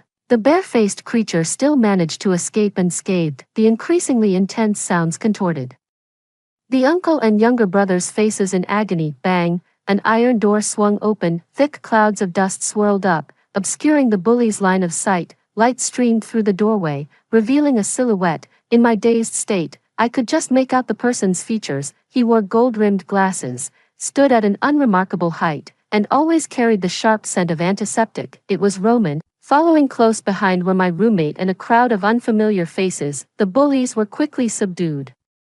The officer who'd questioned me earlier led the rescue operation. In the end, both my brother's gang and my uncle got arrested. All my uncle's dirty deeds came to light. That year, my uncle had conspired with my parents to kill both me and Kea. My parents thought adopting me would bring them good fortune, but within a few years, their business started failing. My superstitious mother had my fortune told, only to discover I bore a cursed fate that needed immediate elimination. That's when they plotted to provoke the man-faced bear into mauling me to death. I was merely their first test subject. Had their plan succeeded with me, Kaya's death could have been arranged the same way. In this life, Kaya became the first test subject. During Uncle's interrogation, the officers made an exception to let me watch from the next room. He showed absolutely no remorse for his daughter's death. Kaya died for a worthy cause. To give her father a better life, that's her glory. Do you even understand? Hearing those words, I nearly stormed in to beat the living daylights out of him. Little did he expect that someone would suspect foul play in the insurance claim. When the claims department lady came knocking, he pointed fingers at my parents. That's how the kitchen scene I witnessed came about. After my younger brother found out, he blackmailed our uncle over it, constantly demanding money from him. In the end, under the gang's influence, they took control of our uncle and force-fed him large quantities of illegal drugs. He became their lackey. Our uncle confessed to his crimes without reservation and was sentenced. After being caught, my brother acted outrageously arrogant, bragging that he wasn't even 14 yet and nobody could touch him. He flat out denied bullying classmates and extorting money at school. My brother kept yelling at the officers to let him go. The whole spectacle was just pathetic to watch. Then Roman handed me a Walkman containing the sounds of the bare-faced creature, had the officer bring it in to play for my brother. The moment he heard the first sound, his pupils dilated and he suddenly screamed, "Take it away, take it away. I don't want to hear that sound." Though he wasn't attacked by the bare-faced creature, that experience left them both with severe psychological trauma. I'd done my homework on this. It was the same with both my parents and my younger brother. They just refused to admit they had a problem. The interrogating officer turned off his Walkman and said to my brother, "Just confess, we've got all the evidence right here." In the end, my brother and the rest of the bullying gang all pleaded guilty. They failed to obtain the victim's forgiveness and received severe sentences. When the dust settled, I walked down the street breathing in the unusually crisp air. Roman took me to the outskirts, stopping at the foot of a hillside. Beneath the slope stood a massive tree, behind which loomed a tall figure. As the figure turned around, I was stunned to see it was actually a man-faced bear. The bear's chest bore a wound, but it had been carefully treated. The injury had now completely healed. It spoke to me, saying, thank you all." This was my first time hearing a man-faced bear speak. Its enunciation was crystal clear, indistinguishable from human speech. We leaned against the big tree on the hillside, watching the distant sunset together. Roman dug out a box from under the tree, inside which lay an enormous sleeping robe. The robe matched the bare-faced creature's proportions perfectly. Seeing it, I finally understood how the creature had escaped that night. Roman exchanged a few words with the bare-faced creature before bidding it farewell. Its home should be in the uninhabited wilderness of Hozil, yet humans insisted on bringing it here, making it lose its family for no reason. I watched the man-faced bear walk toward the vehicle Roman had specially prepared for it at the mountain's base. The vehicle would take the bear back to its homeland, where it could live peacefully away from human interference. Only then did I realize Roman had been nearby that entire night. Later, he learned from the bear that its true enemies were actually my parents and younger brother. For their own gain, they resorted to exploiting innocent animals to carry out their sinister scheme. In the end, their wickedness only brought destruction upon themselves. Years later, I graduated from university. The timid Roman came to the square with flowers and proposed to me. I scolded him as usual, but he pulled me into a tight embrace and wouldn't let go. I finally claimed the life that's truly mine. Story 2. As the apocalypse approached, I didn't die from the cold or from starvation, but from my own naivety, killed by a neighbor I had once helped. In this life, I plan to enjoy hot pot and songs while watching the rest of you meet your ends. Please, let me die quickly, I begged. It's so cold, my body won't rot after I die. Suddenly, I sat up with a start, only to find myself frozen in confusion. There was no bone-chilling cold, no hunger, no human wickedness, no bloody hunting. I was in my own bed, wiping the cold sweat from my forehead. I grabbed my phone and saw that it was 3:30 a.m. on September 27th, my 25th day since being reborn. Only 5 days left until the deadly cold of the apocalypse arrives. Yes, I had died once before, a foolish death, caused by my own misguided compassion. In the summer of 2022, amid the scorching heat and power shortages, everyone sighed in relief when the cool weather finally arrived, but the temperature kept dropping, turning to endless, day and night snowfall. The world seemed to pause, power was cut, water was gone, and people were trapped in their homes without food or drink. As a homebound freelancer, I had stockpiled food and water at home. Seeing my neighbors suffering from cold and hunger, I foolishly opened my door, and then, my home was completely looted. After they had consumed everything edible, their hungry eyes turned towards me. Perhaps it was the intensity of my hatred before I died that convinced fate to give me another chance, sending me back 2 months earlier. Now, with only 1 month until the arrival of the cold, time was short. I harbored a deep resentment but showed nothing to my neighbors. Revenge was on my mind, but survival from the impending cold was my priority. I grew up with my grandfather after my parents passed away when I was very young. When he died 2 years ago, he left me some money, which I had invested in fixed deposits and financial products. I withdrew all these funds and approached an agent to help me rent a penthouse. My requirements were specific: large space, top floor, functional utilities, and uncompleted, as I preferred peace and quiet, making a less populated complex ideal. Coincidentally, the agent had just the place across from my current residence in a newly delivered building, a 30th floor duplex. The owner had bought it as an investment and had no plans to live there. Despite being uncompleted, the quality of the apartment was good, with smooth and even walls and floors. It was indeed spacious, with 4 bedrooms, 2 living rooms, a kitchen, 2 bathrooms on the lower floor, and 3 bedrooms, 1 living room, and 1 bathroom on the upper floor, plus an enormous private terrace accessible only to me. After a brief inspection, I paid 2 years' rent in one go. The rent was incredibly cheap for an uncompleted apartment. Once the contract was signed, I contacted a renovation company to make essential yet significant modifications. The first step was to replace all doors and windows. The terrace and main door were fitted with explosion-proof doors, which had excellent sealing and insulating properties, minimizing or even preventing air exchange between inside and outside, ensuring good thermal insulation and resistance to freezing deformation. Ordinary doors were sufficient for the rooms inside. Windows were upgraded to 4-pane glass. Then, I had all the walls insulated. The workers were curious about what I was up to. I lied, saying I was setting up for live streaming. I was worried about making noise that might disturb the neighbors. Fortunately, the materials used for soundproofing and insulation were similar, so the workers had no questions and even complimented me on my good taste. I also added a door at the base of the staircase leading upstairs to reduce airflow between the floors, which effectively helps in retaining heat. I kept the walls simple, just painted them white, and leveled the floor of the room I used as a bedroom with cement.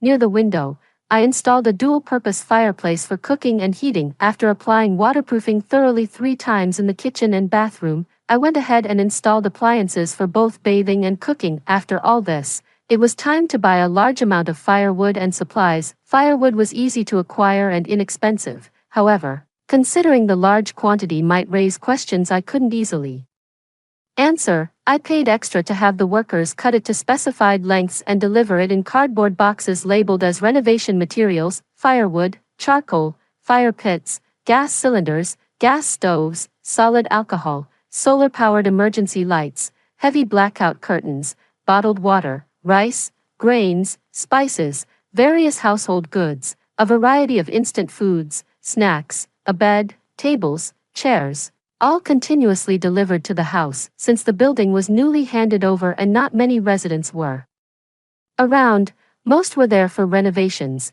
The security guards at the entrance didn't bother much when they saw people moving items in. The building manager came by twice, noticed only minor renovations without structural changes, and then stopped visiting. So effortlessly, I filled up the space from top to bottom without anyone noticing. Food, drinks, utilities, entertainment, everything was there. Enough to last me 2 years sealed up in this house. I wasn't sure how long the cold spell would last, so I stocked up as much as possible. Anything unused could always be resold later. With all preparations complete, there was 1 week left before the cold arrived. I returned to my previous apartment and spent 2 days moving the more important items here. Looking at the plentiful supplies and the simple yet cozy bedroom I had arranged, I felt a deep sense of security. In this life, I was determined to survive well, too, but no matter how hard I tried not to think about it, the nightmares continued. People from my past life, cruel at heart, always burst forth when I was most vulnerable and unsuspecting. causing me to wake up screaming and drenched in sweat, thinking about my lovely neighbors who were as vicious and aggressive as wolves. I slowly clenched my fists. Only 5 days left. My dear neighbors, your good days are coming to an end, rest assured. The pain you inflicted on me in the past life, I will return it 100-fold now. Dawn broke quickly, the cold was creeping in, and people had already started wearing sweaters and jackets. Many murmured about the sudden change in temperature. I picked up my phone to order some takeout and then lazily got out of bed to freshen up. I stayed here for a few more days to facilitate my plans for revenge. Soon, breakfast arrived, and after leisurely finishing my meal, I stepped out. I first knocked on the door opposite mine, home to a particularly despicable couple. Every time he saw me, he would stare at me with a lecherous gaze, scaring me so much that I would hurry inside and lock the door, but my timidity only led to his harassment. Shockingly, he even came knocking on my door, asking how much I charged for a night. Furious, I called the police, and notified both the property management and his wife. I had hoped his wife would stop him, but to my surprise, she verbally attacked me instead, accusing me of seducing her husband. However, the involvement of the police did restrain him somewhat. At most, he would just linger around my doorstep, but he no longer dared to engage in those disgusting acts. That was until the cold outbreak. I vividly remember that he was the first one to come at me with a knife that day. Fine then, I thought, I'll just give him a taste of his own medicine. When the door opened, it was an old lady, the man's mother. This old lady had only moved in recently, her greatest hobby being to take advantage of situations. She was the type who wouldn't go outside without picking something up, considering it a loss otherwise. She even stole the doormat from my doorstep. With a sly look in her eyes, the old lady grumpily asked, "What do you want?" With a smile, I said, "Auntie,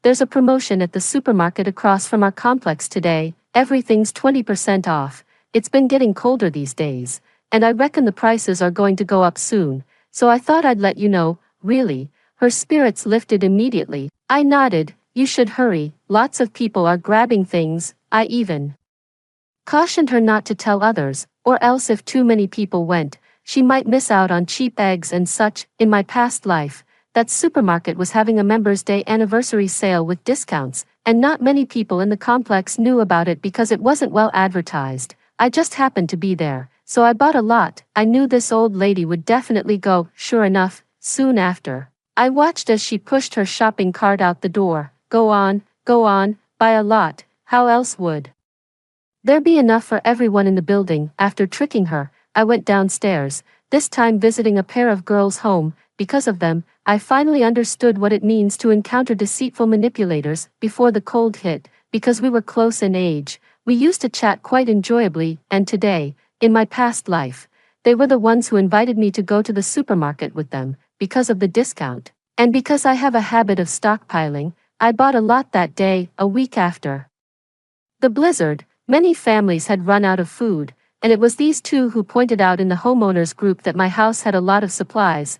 They asked hypocritically if I could share with the neighbors. Back then, I was incredibly naive, completely failing to realize they were morally blackmailing me, nor did I understand how critical supplies were in such extreme weather. I happily agreed. After I opened my door and shared my reserves, they again innocently reminded everyone that I surely had more, spurring everyone to strip my house bare, and even directing their hungry gazes at me, all based on their suggestions. So this time, I won't let them off. "Meroe, it's you." The door opened, and it was the deceitful Melissa. "Meroe, what have you been up to these days? We haven't seen you." Megan pouted unhappily behind her.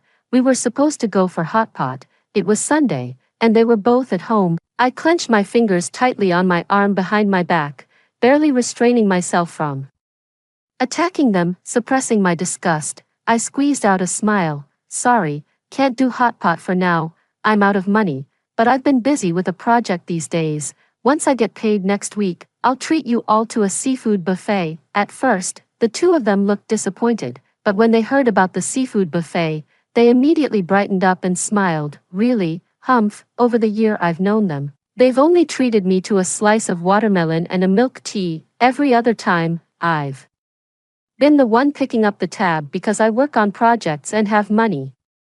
And they cling to me for support, and me, being too easygoing and not one to hold grudges, I just let them use me to pay without even realizing it, spoiling them rotten in the process. I told them to change clothes and accompany me to the supermarket. They were planning to go to the supermarket anyway, so they naturally agreed. At the supermarket, they picked up household items, while I loaded up on food and drinks. Actually, the supplies at my duplex were already enough. These purchases were just a trap I set for them. Timing our return, we first encountered a group of gossipy old ladies in the community, then saw the car washing neighbor from the second floor. I made it a point to greet everyone, subtly making sure they noticed what we bought. Having gone through a similar experience before, I knew they would show up here. Once in the elevator, I suggested going to their place first to chat since I had bought so much food, perfect for snacking during our conversation. Seeing the opportunity to benefit, they readily agreed. As they opened their door, I enthusiastically handed a box of chocolates to the child of their neighbor across the hall. Yes, I knew this family usually left their door open for ventilation in the mornings, so it was intentional. The child's mother was naturally polite upon receiving the chocolates. Went shopping. Huh, you bought quite a lot. I smiled and gestured. This is all theirs. Earlier, I had deliberately helped them carry a very small bag.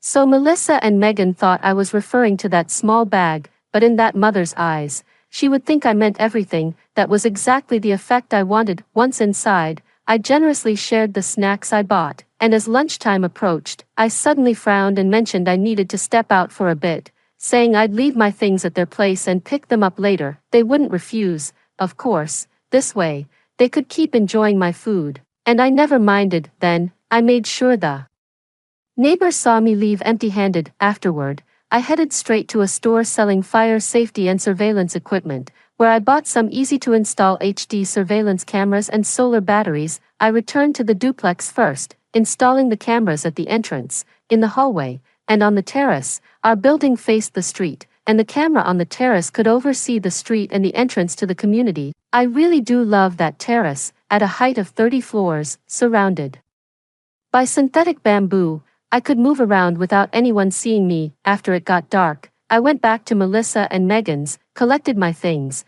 and instead of taking the elevator, I climbed the stairs up to my floor. Just 3 flights of stairs, not too tiring. After storing my things, I quickly descended back down the stairs and returned via the elevator. This was just to ensure the elevator's surveillance captured me returning empty-handed. By then, it was past 9 in the evening. Every household had their doors closed, and apart from the elevator's surveillance, no one could see me. Upon returning home, I checked the stuff and sure enough, they had eaten quite a bit of it. Eat up, eat up. A last meal ought to be a good one. I had taken a nap in the duplex in the afternoon, so I wasn't sleepy at this hour. I turned on the TV, opened a box of chips, found a show to watch while eating, waiting for the time to pass midnight before I went out with the surveillance camera. I had already connected the camera to the solar panels, and I had picked out the perfect spots for them, one at my front door, one at the front door of the Green Tea and White Lotus house, and another one in the hallway on the 6th floor. I vividly remember how that man from the east side of the 6th floor had pinned me down on the ground,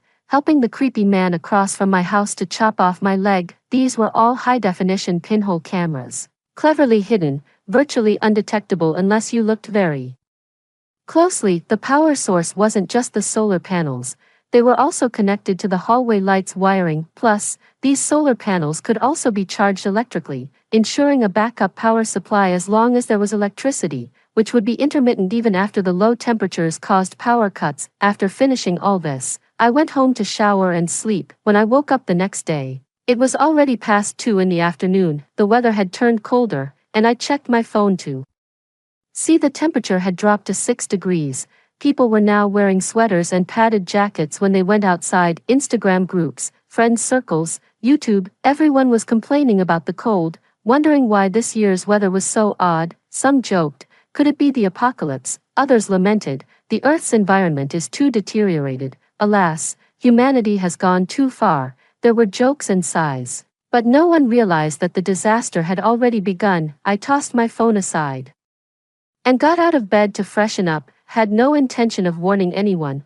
Having seen the dark side of human nature, my heart had turned to iron. I had added many people from my building on Instagram, including almost everyone from my unit, and even joined the local moms group, changing from my usual homebuddy lifestyle I started going out to eat and shop with a few full-time mothers who didn't have jobs. I picked up the tab. My generosity and enthusiasm quickly earned me a great reputation in the neighborhood. By the fourth day, which was the start of the 7-day National Day holiday, many had planned to travel or visit their hometowns. However, a sudden outbreak of an epidemic in a certain area prompted the authorities to urge people to stay home, so everyone canceled their plans. As preventing the spread of the disease was paramount, adults had to work and children had to attend school. Going out and not being able to return would be a disaster, thus, everyone stayed and played within the community. Watching those carefree, innocent children made my hardened heart soften a bit. Despite myself, children are innocent after all. I subtly told these mothers that to prevent the spread of the disease,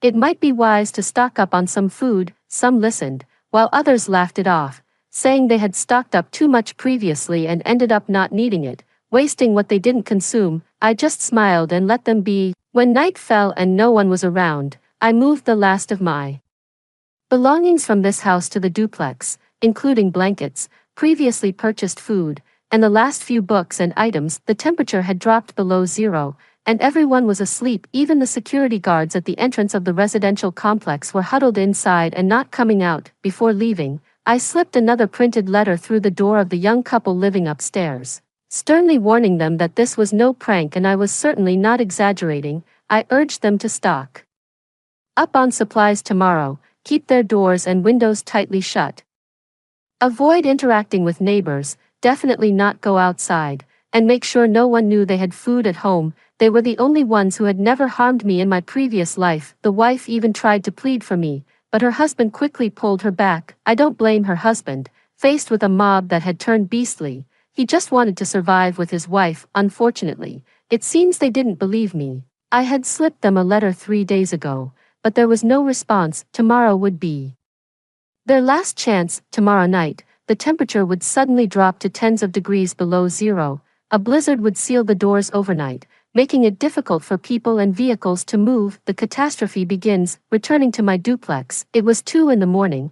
I took a warm bath and climbed into my cozy bed. The mattress, carefully chosen after much consideration, was extremely comfortable, and I fell into a deep, dreamless sleep, probably because everything had settled down. I don't know how long I slept when suddenly there was a loud knocking at the door. Startled, I jumped up and instinctively rushed out to open the door, but as soon as I left the warmth of my bed, the cold hit me, and I instantly woke up. No one knew I had moved here, and with the renovations completed, it wouldn't be the property management at the door. Who could it be? I tiptoed back to my room and checked the surveillance on my phone, and gasped. It was Melissa. I didn't go to open the door, quickly recalling whether I had ever slipped up in front of her, but the answer was no. This place was my sanctuary, and I had been extremely cautious from the start, whether facing the real estate agent or the renovation workers, always wearing a mask. Even when moving supplies in and out, I was fully covered with a hat and mask. Since I hadn't slipped up, how did Melissa find me? Then, I saw the answer on the monitor. A security guard came around a blind spot in the surveillance, telling her, "This house was just renovated a few days ago. It's definitely not ready. They didn't start work today. Come back in a couple of days." Melissa walked away, looking embarrassed, while I breathed a sigh of relief. I was still puzzled, but after a long thought, I decided to pretend I knew nothing. After today, she wouldn't be able to come even if she wanted to. The blizzard would seal everything overnight. She'd need wings to get here. With this thought, I felt at ease, watching her and the security guard walk away from the building towards the complex entrance from behind my window. Then I turned to wash up. After brushing my teeth and washing my face, I started cooking some wontons and finally had the chance to check my phone. It was almost 1 in the afternoon. Wow, I really slept a long time. While watching the stove, I browsed my phone, skipping over invitations from some moms to go out, and stopped at a group chat with Melissa and Megan. Looking closely at their conversation, I finally understood why Melissa came. She wasn't here to see me. She was interested in buying a house and wanted to check out the layout. It must be said, playing the innocent also requires some capital. Like being attractive, Melissa's delicate and fair face makes her particularly endearing and lovable. Even I, as a woman, find her charming. Recently, she's met a wealthy man, and somehow she's managed to persuade him to buy her a house. Melissa is quite greedy, having managed to find an easy target, she naturally wants a big house. She thought that opting for a large villa might make her seem unseemly, so she cunningly suggested a duplex with a terrace, imagining summer evenings spent watching the stars with him there. The rich man was thrilled by the idea and agreed immediately. However, finding a duplex with a terrace wasn't easy. After looking around and not being satisfied, it just so happened that a duplex in my neighborhood was available. But the owner had gone out of town. The real estate agent thought it would be a good idea to show her my house first to give her an idea of the layout, especially since my place was also rented through their agency. Yesterday, the agent had already brought her over once, but I wasn't home, so today Melissa came by herself. I felt relieved about that. As the afternoon progressed, the temperature dropped, and I started doing laundry. Knowing that the water and electricity would be cut off soon, I had only bought a very basic twin-tub washing machine for a few hundred yuan. Its drawback was that it required manual water filling, but its advantage was that it cleaned well and I could control the timing freely. I finished washing a few clothes quickly, and after spinning them dry, I hung them out on the terrace. Then, through the clump of faux bamboo, I saw the young couple upstairs leaving the neighborhood in a car. Were they going to buy supplies? I pondered for a moment and then sent a message to the wife. May, I just saw you and Gong get into a car. Are you going out for fun? Shortly after, May replied, No, we're going to my mother's house. Has there been a change? In my previous life during these days, the two of them were always home. May was an excellent cook, and I could always smell the delicious aroma of her cooking, but I didn't pry further, only sending a message back. Oh, then have a happy National Day, May. Unexpectedly, May replied, merrily, maybe you should stock up on some food. My heart skipped a beat, and I asked what was going on. After hesitating for a while, she finally told me that someone had warned her about an imminent severe drop in temperature that would make it inconvenient to go out, advising her to stock up on supplies. Thank goodness, she finally didn't take my warnings as a joke. So, were they stocking up? With the conversation at this point, it felt natural to ask if they had done so. She replied that they had already notified her parents to go to the largest warehouse supermarket in the city, and they were now going to meet with her parents before staying with them for a while. I reminded them to also buy charcoal and a charcoal brazier,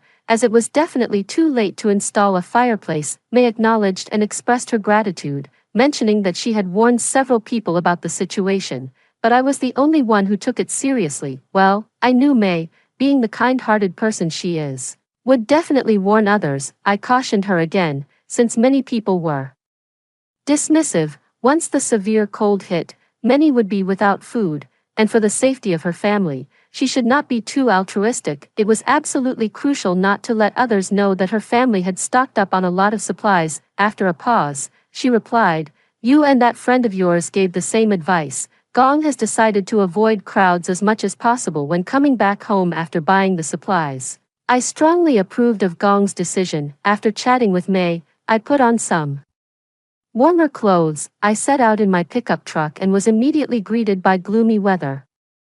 As if a gray veil had been draped over the sky, the temperature had plummeted to several degrees below zero. First, I headed to the slaughterhouse to pick up the chicken and meat I had reserved earlier, filling up the entire truck. I told the owner that we ran a restaurant and needed the meat for pickling. Next, I stopped by the seafood store to collect the fish I had reserved, lively green fish that were still jumping around. I didn't let them kill the fish because I was worried they might give me dead ones. After all this running around, by the time I got home, it was already getting dark. I made several trips to carry all the chicken, fish, and meat up to the apartment. I didn't bother with the refrigerator. Instead, I took everything straight to the terrace. Although the terrace was large, it was cleverly situated mostly on top of other people's roofs, and the entrance to the upper level of my duplex had a roof over about 40 to 50 square meters. I had set up racks there, all secured to the walls with expansion screws, so there was no worry about them collapsing under the weight of snow or in the wind.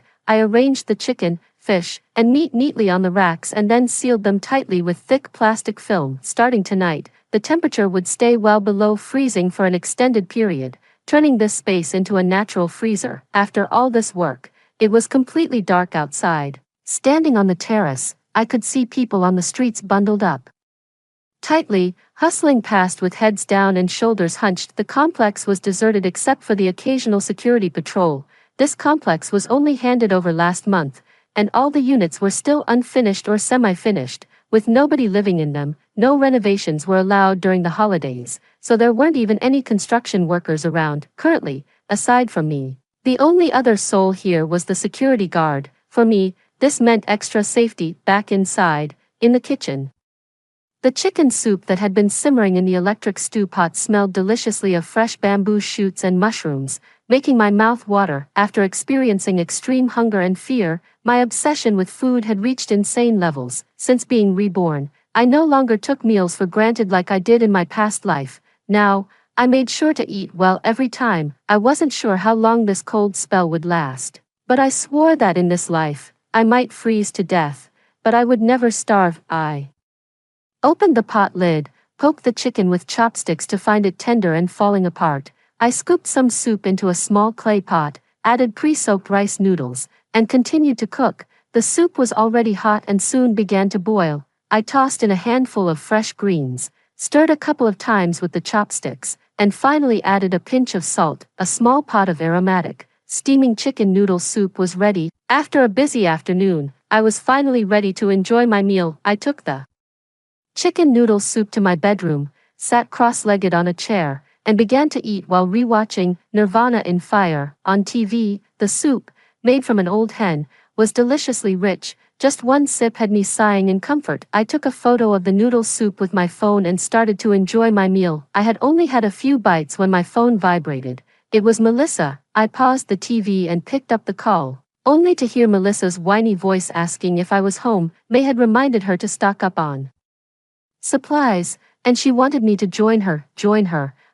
Probably just another ploy to have me treat her to dinner. Whenever it's mealtime and we go out, she always expects me to pay for her meal. I told her I wasn't home. How about tomorrow? She didn't reply. I smirked and tossed my phone aside. She has always been such a rude person, only reaching out to me when she needs something. The moment she's dissatisfied, she disappears without even a goodbye. I slapped myself, cursing my past self for being too trusting and blind to have befriended such a person. Waking up late during the day means I'm not sleepy at night. After dinner and washing the dishes, I started to clear out the food in the freezer and fridge, except for the items that needed to be refrigerated. I moved everything else to the shelves on the balcony. After finishing these tasks, I completed all the preparations necessary for the upcoming cold spell. At that moment, I felt a great sense of achievement. I chose to take refuge on a higher floor because the snow kept falling day and night. The lower floors would soon be buried,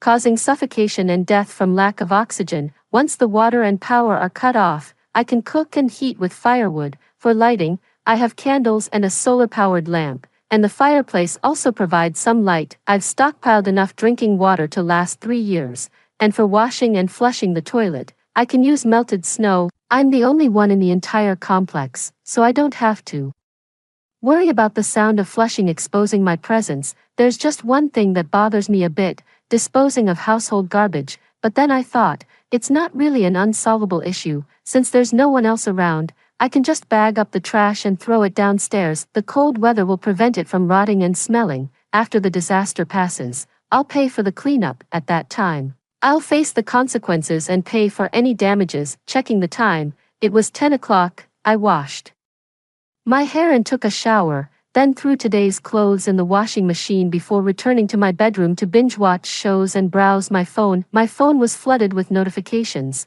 Instagram, YouTube. There was overwhelming discussion about the cold spell. Even in the depths of winter, it had never been this cold, and it's only October. I wanted to say something, but then felt it was pointless. In the end, I said nothing. Opening the chat group with those so-called friends, I tagged Melissa, did you manage to buy anything? How cold is it outside? It took a while, but Melissa lazily replied, didn't go, it's too cold, maybe tomorrow. Are you back yet? I replied with a smile, I'm on my way, almost there. You made me miss my trip to the supermarket today. You owe me a big meal tomorrow. Sure, I'll treat you tomorrow. I thought of the blizzard tonight and couldn't help but roll on the bed with laughter, thinking, you'd have to be alive to claim that meal. Seeing the mention of a big meal Megan immediately jumped in. Wow, Meroe, did your project get funded? Yeah. After watching 3 more episodes of Nirvana in Fire, my alarm finally went off. I rushed to the balcony, only to see the fierce wind howling and fist-sized snowballs falling from the sky. The blizzard arrived as expected on the 3rd day of the National Day holiday. In the early hours, the severe cold disaster finally began. I went back inside and called the security guard at the entrance of the complex, notifying him to go home as the property manager. The reason given was that I had just received notice that the temperature would drop even further after the blizzard, and since the guard room had no air conditioning, for his safety, he no longer needed to be on duty. Just ensure the main gate was locked. There were 2 large iron gates that hadn't been removed in time, originally installed during the construction of the house to prevent theft of materials. The security guard, unable to tolerate the freezing cold any longer, was only too happy to hear that he could leave. He quickly locked the door and ran off. I watched him leave through the window, and only then did my heart finally settle. On one hand, I had saved his life. The snow would soon pile up deep, and he would not have survived more than a couple of days trapped in the security room without food, drink, or warmth. On the other hand, with the gate locked, I had an added layer of security. Many people noticed it was snowing, looking utterly bewildered. In the residents group chat, a mother tagged May, "Has your friend mentioned how severe this cold spell will be?"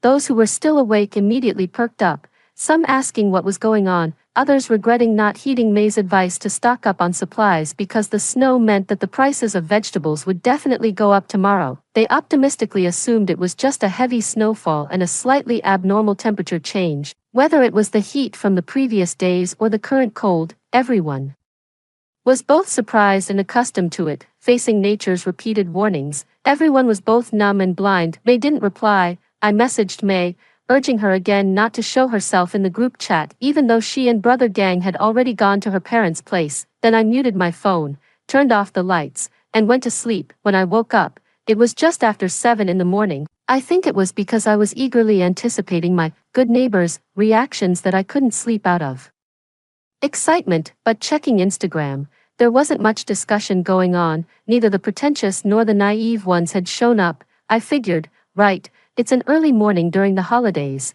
Who would be awake at this hour? Lying in bed, I pulled back the curtains and wow, the snow was falling hard and fast, blanketing everything in white. There was no doubt that the streets were deserted. In my previous life, I was woken up by the cold in the afternoon, and when I picked up my phone to order takeout, I was bombarded with blizzard alerts. Ironically, I was excited at the time and called out to build a snowman with my friends, but when I reached the building entrance, the snow was piled so high that it was impossible to leave. Remembering my previous life made me feel heavy-hearted and resentful. Seeing the street's light poles shortened by the snow, I almost gleefully called Melissa.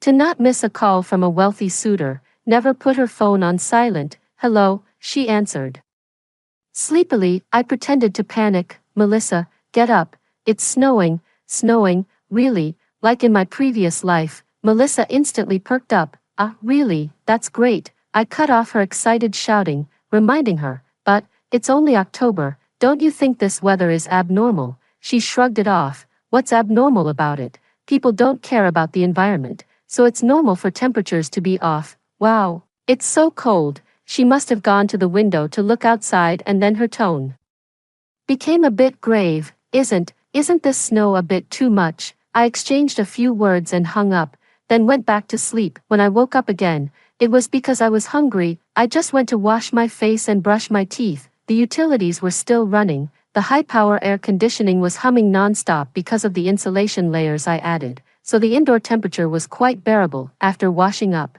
I headed to the kitchen to fry some shredded potatoes with dried chili peppers and reheated last night's leftover chicken soup, into which I tossed some fresh greens. After bringing the spicy potato shreds and chicken soup to my bedroom, I took photos of them before settling down to watch TV, starting with the hot chicken soup. The soup revitalized me like water reviving wilted plants, bringing me back to life instantly. By then, the rice was ready, just enough for one serving. The rice was perfectly cooked. Each grain was firm and chewy. I alternated bites of potato shreds, rice, and chicken soup, eating until I broke out in a sweat. Once I shoveled the last spoonful of rice into my mouth, I set down the bowl contentedly, leaned back in my chair, and let out a satisfied belch. The TV was still airing the same old reports about the snow disaster, which I grew impatient with. Switching to a comedy with the remote, I then went to wash the dishes. There's something incredibly satisfying about having days where you don't worry about food or work, just lying around doing nothing. After taking my time with everything, I finally checked my phone. Like in my past life, everywhere I looked, group chats, social media, YouTube, TikTok, everyone was only talking about the heavy snow. Some, like in my previous life, were joyfully taking a day off to play in the snow, while others had started realizing the crisis, running out of food and asking if anyone had some to spare. Among these people, some genuinely had nothing left to eat, while others, foreseeing a crisis, began to hoard supplies and stockpile food. With the experience from my past life, I wasn't surprised by these messages, so I lazily scrolled through my phone, just glancing over them. Suddenly, my phone buzzed with a new message. It was Megan, asking what I was doing at home and why I hadn't replied to her messages. I texted back, pulled an all-nighter for work, was sleeping, talk later. She asked if I had any food, but I didn't reply. Checking the surveillance camera at the front door, I noticed she and Melissa had already tried knocking on my door. I didn't think their concern was genuine.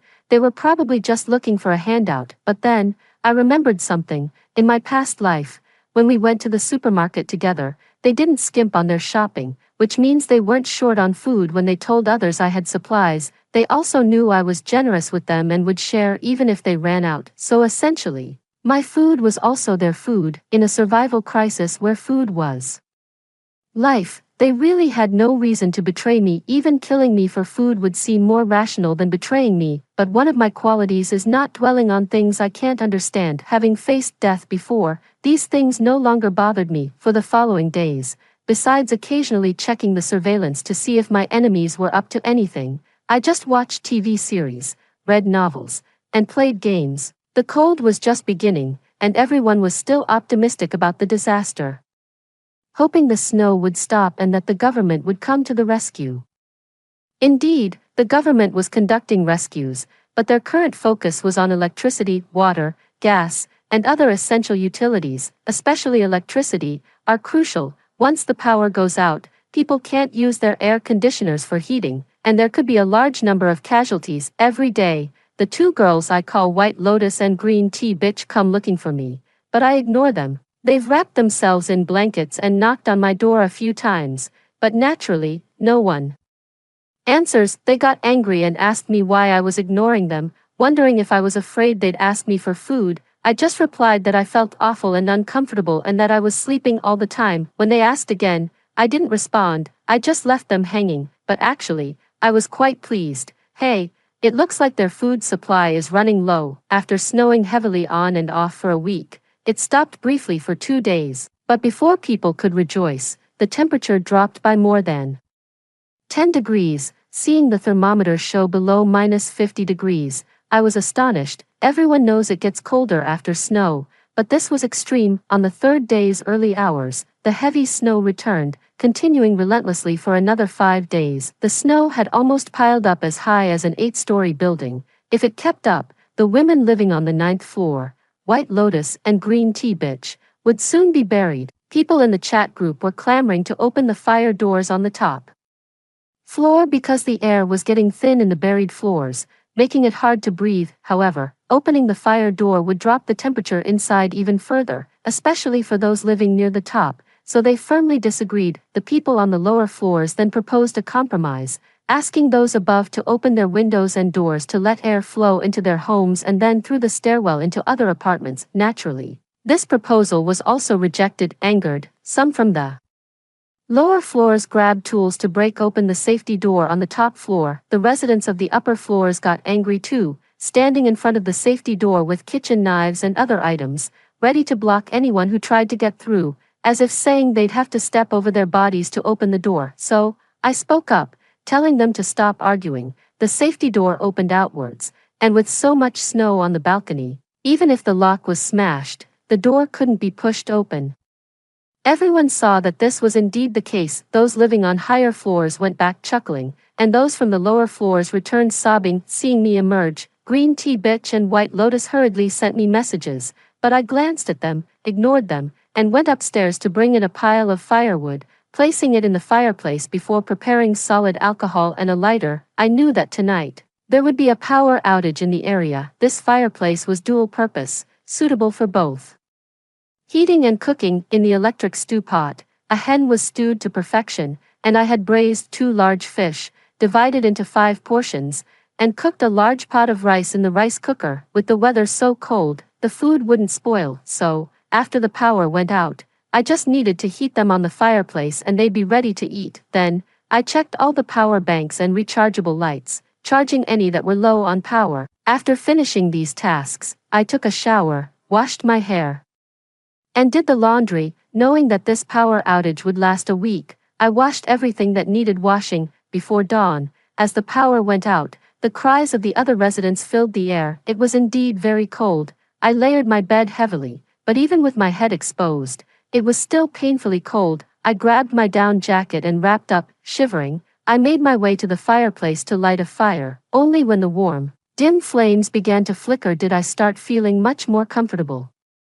Huddled under the covers, scrolling on my phone, I waited for the fire in the fireplace to strengthen and the room temperature to rise before getting out of bed to wash up and cook breakfast. Breakfast was simple. I just scooped some cooked rice into a soup pot, added water, and set it on the fireplace to cook into a rice soup. Then, with everything steaming hot, I began to eat with fish. While eating, I took a photo of the vigorous flames in the fireplace and found an old photo of chicken soup with rice noodles, which I posted on my social media with the caption, "In the snowy days, piping hot chicken soup with rice noodles goes perfectly with a fireplace fire." I made the post visible only to my neighbors in the complex. It had been snowing for half a month now, and everyone's food supplies were running low. The restlessness of the previous life began on the day the power went out. Just after sharing the photo, I received a call. I tossed my phone aside and focused on eating my fish. Fish has bones, and it wouldn't be pleasant to get one stuck. After finishing breakfast, while there was still running water, I used the hot water from the stove to wash the dishes, then went upstairs to fetch some firewood. As I was bending over to grab some wood upstairs, I heard a loud boom. It sounded like something heavy had landed on my balcony.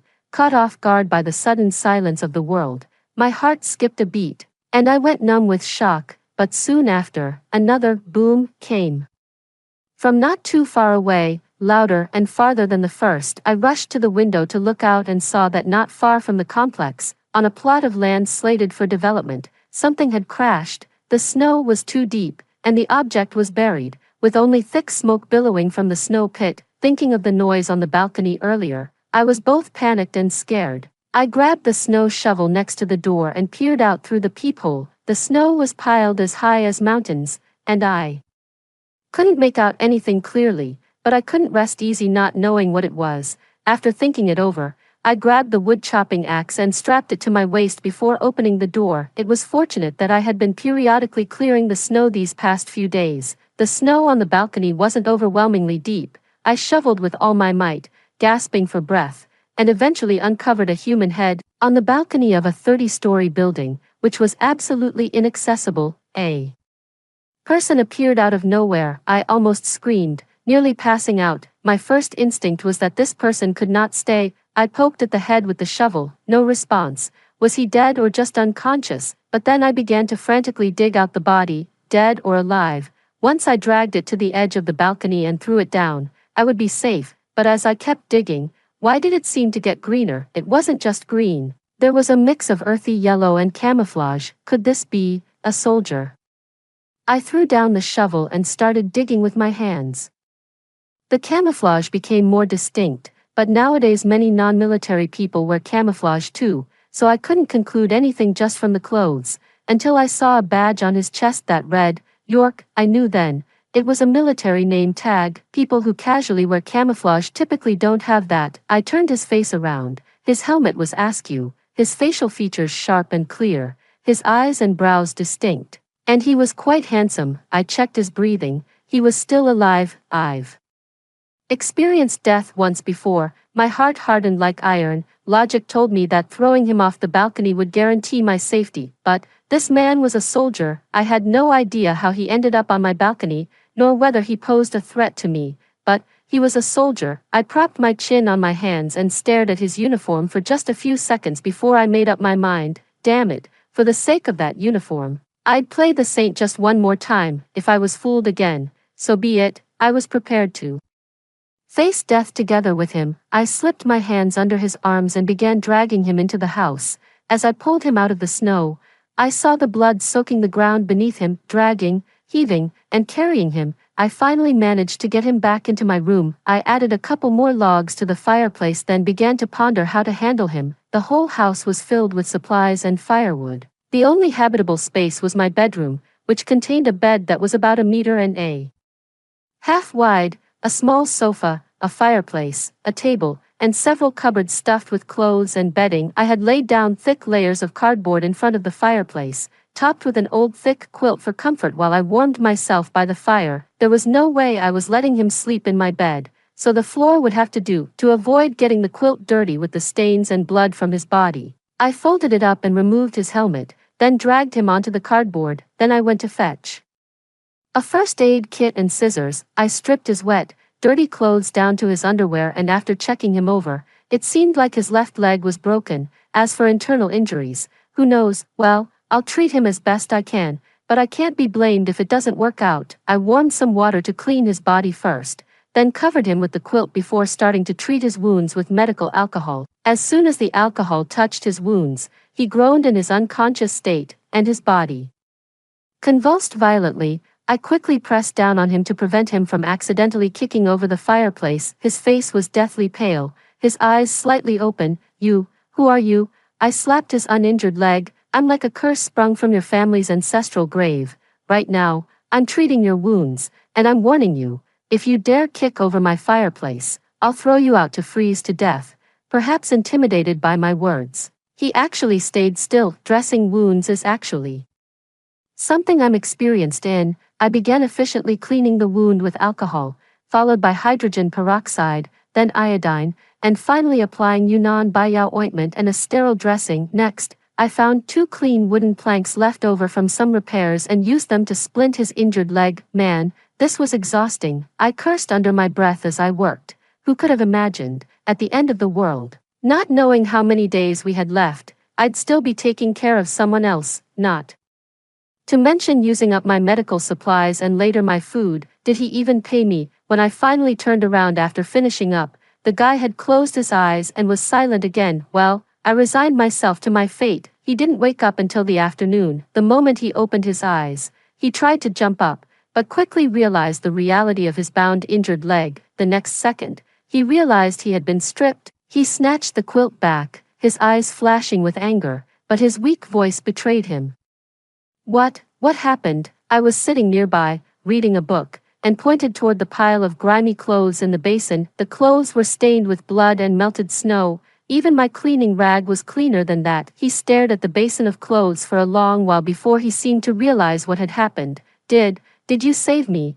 I waved my hand dismissively. "Yes, but no need to thank me. Just cover the medical expenses when you can." He lay back down, a bit more relaxed, staring at the ceiling without speaking, his brow furrowed as if he was thinking about something. I muttered to myself that he might try to dodge the bill, and poured a glass of water. "Get up and take your medicine." I had no idea how he got such a bad leg wound, bleeding so much. If he didn't take the anti-inflammatory medicine, he might develop a serious fever later. He tried to sit up, and halfway through, realized he was naked. He quickly covered himself back up with the blanket, a look of embarrassment on his face. His already dark complexion turned even darker. I sighed and handed him my coral fleece bathrobe to put on. He then got up, took the medicine, and quietly thanked me. Then he asked me where his walkie-talkie was. Walkie-talkie? What walkie-talkie? I rummaged through his pile of clothes and found a nondescript black object, tossing it to him.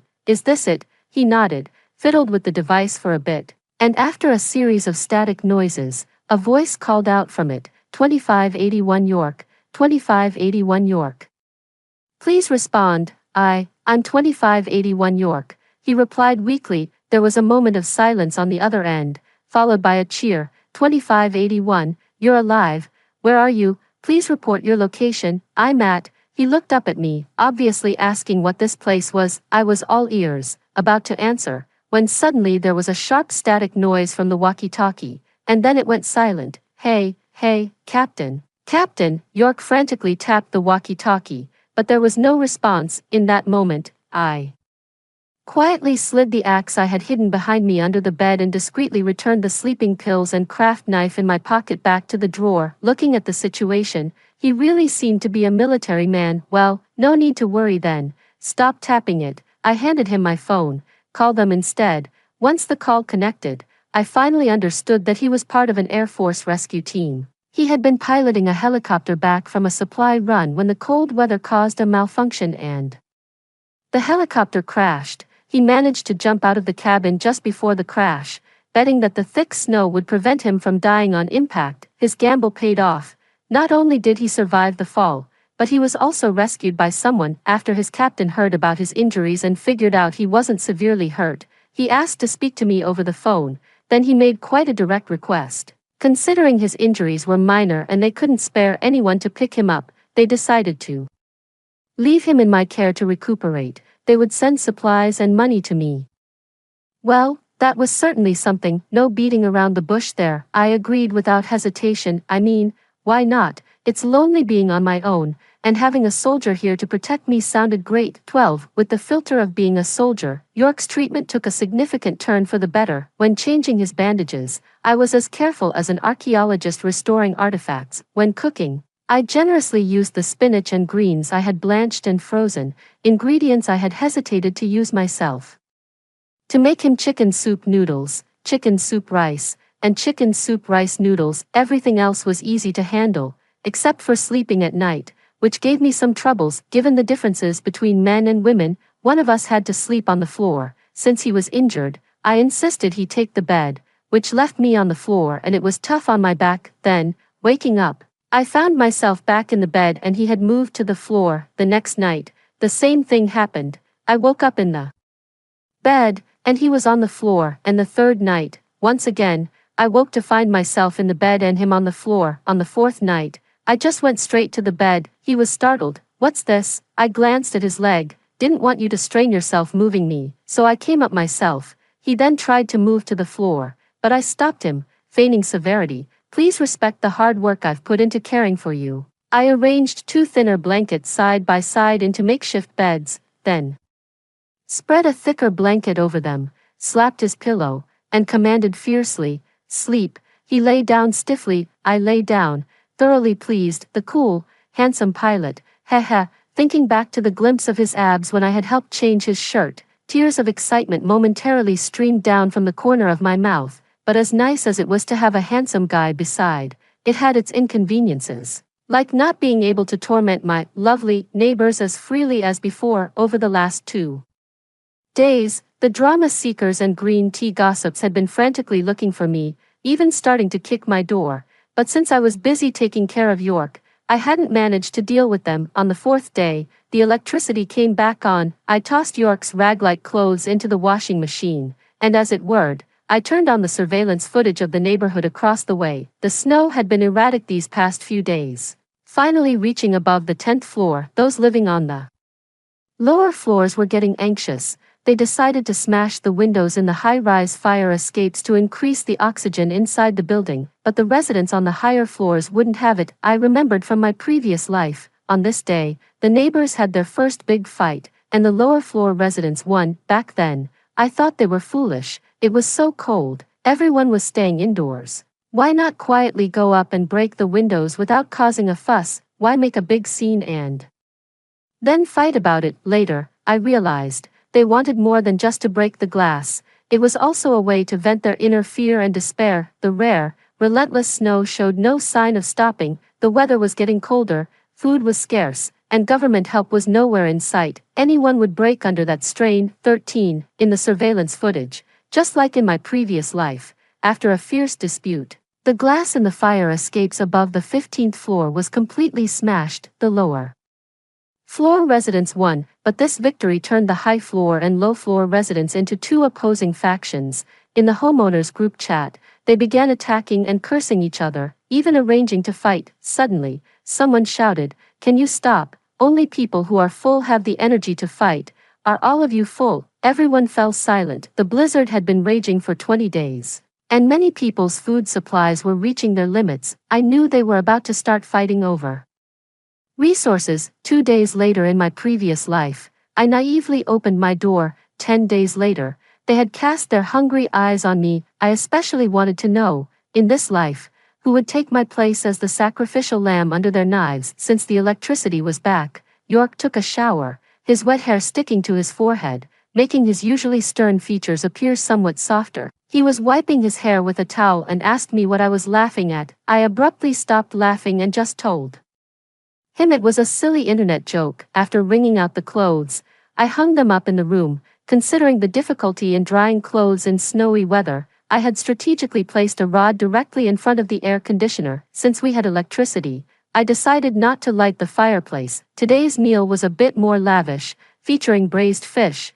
stir-fried green peppers with edamame, tomato, and egg soup, and a side of cold-dressed dried lettuce stems. I must admit, the effort I put into stockpiling food due to the pandemic was not in vain. The tomatoes, green peppers, edamame, and rice were all preserved in the freezer, while the dried lettuce stems were rehydrated, blanched, and seasoned with salt, soy sauce, vinegar, and a drizzle of sesame oil. A truly delicious mix. I handed York a big bowl of rice and couldn't help asking, "Didn't your captain say he was sending supplies?" York's face turned red. Caught between eating and not eating, I quickly waved it off. "No worries, it's fine if the supplies aren't coming yet, just don't back out later." He stared at the heaping bowl of rice for a moment before saying, "Don't worry, I won't back out," while photographing the 3 dishes and soup. I nodded, "Yeah, I believe you." After dinner and washing up, York picked a book from my shelf to read, and I brewed some 8 Treasures tea and lay down on the sofa with my headphones on. Opening my phone, the atmosphere in the apartment complex across was intensifying, with a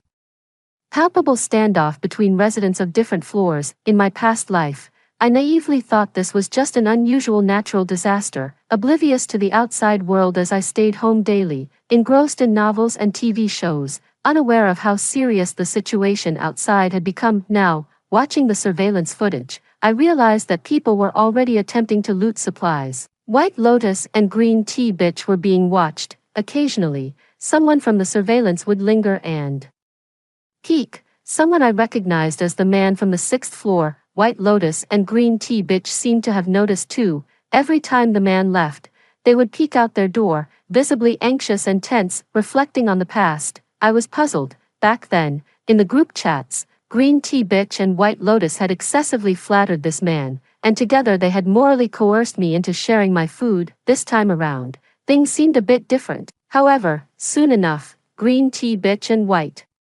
Lotus started messaging and calling me.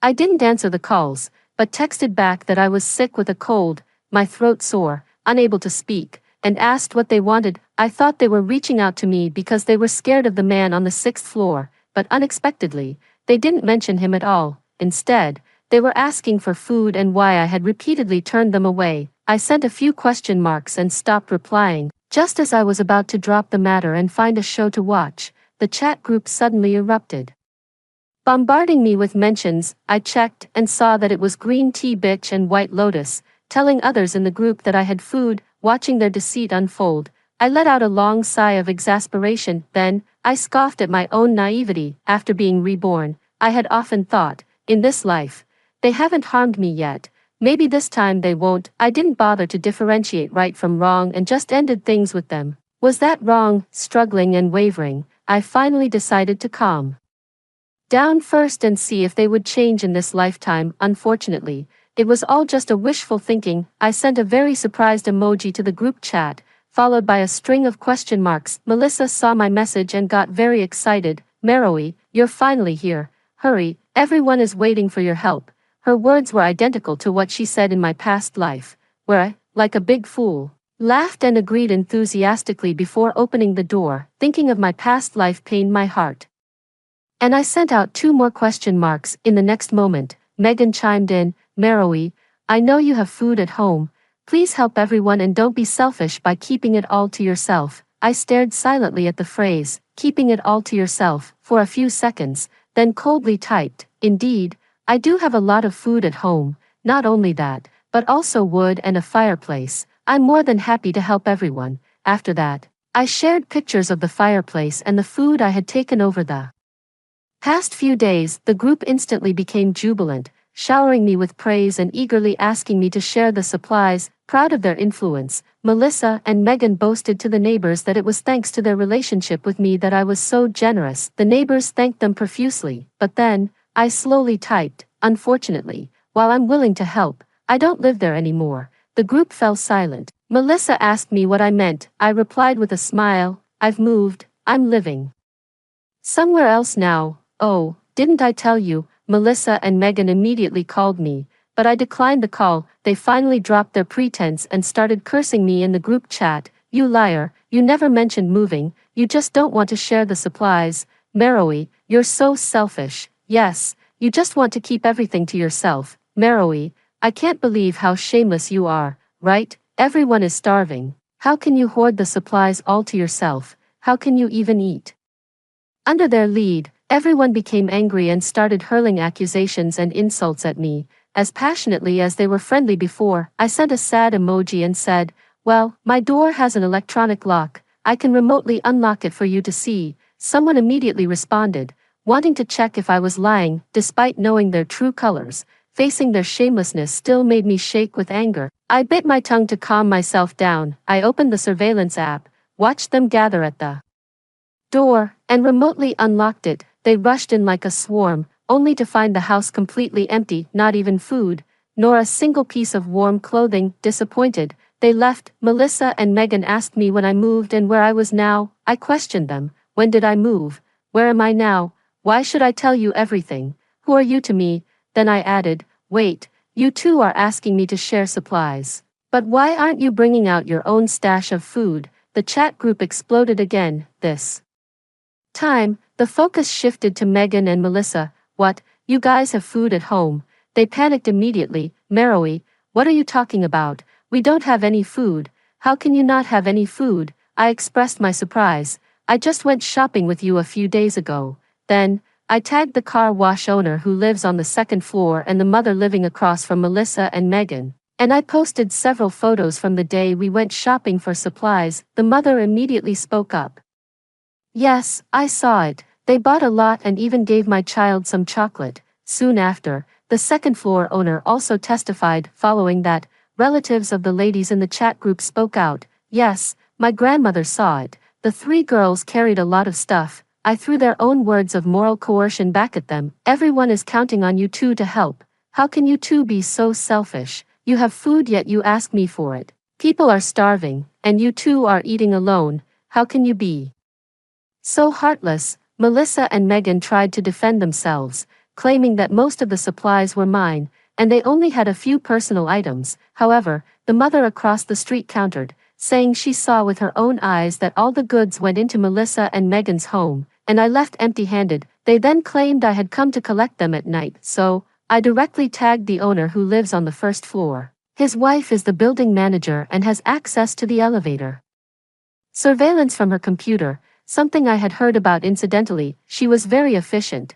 checked the time, and pulled up the evening's elevator footage. In it, I was seen leaving Melissa's floor with a small backpack and a white bag faintly marked with the logo of a popular duck neck snack, and later returning empty-handed, still just carrying my backpack. I told everyone with a sense of injustice how I had bought them duck neck snacks that night, genuinely caring for them, yet they made me take the blame. Those who I had previously stood up for were outraged and jumped to defend me, condemning the two for their shamelessness. The desperation for food and the anger at being deceived intensified everyone's animosity towards Melissa and Megan. Watching Melissa and Megan repeatedly defend themselves, I decided to delete a message I had typed, suggesting others search their home. Realizing I couldn't become as monstrous as them, I wanted revenge, but I couldn't be utterly ruthless. What happens next would depend on their luck. I then pretended to lament casually that not everyone went shopping on the day of a supermarket discount, unlike the family across from me,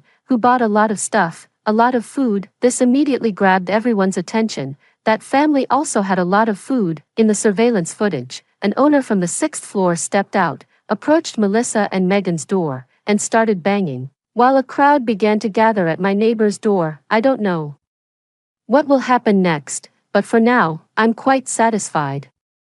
Exiting the surveillance, turning off Instagram, I looked up to see York watching me intently, his gaze sharp and penetrating as if he could see right through me. I felt a tightness in my chest. What's up? I asked. Is something the matter? He inquired. I shook my head. No, nothing. He looked at me deeply once more before returning to his book. I breathed a sigh of relief and chided myself silently. What was there to feel guilty about? What could he possibly know? In a good mood, I decided to make sauerkraut fish hot pot for dinner. I cut the thick parts from the thawed fish, chopped the head and bones into pieces, heated oil in a wok, and stir-fried slices of ginger, garlic, and scallions until fragrant. I then added a bag of soaked sauerkraut, squeezed dry, and stir-fried it before adding boiling water along with the fish head and bones.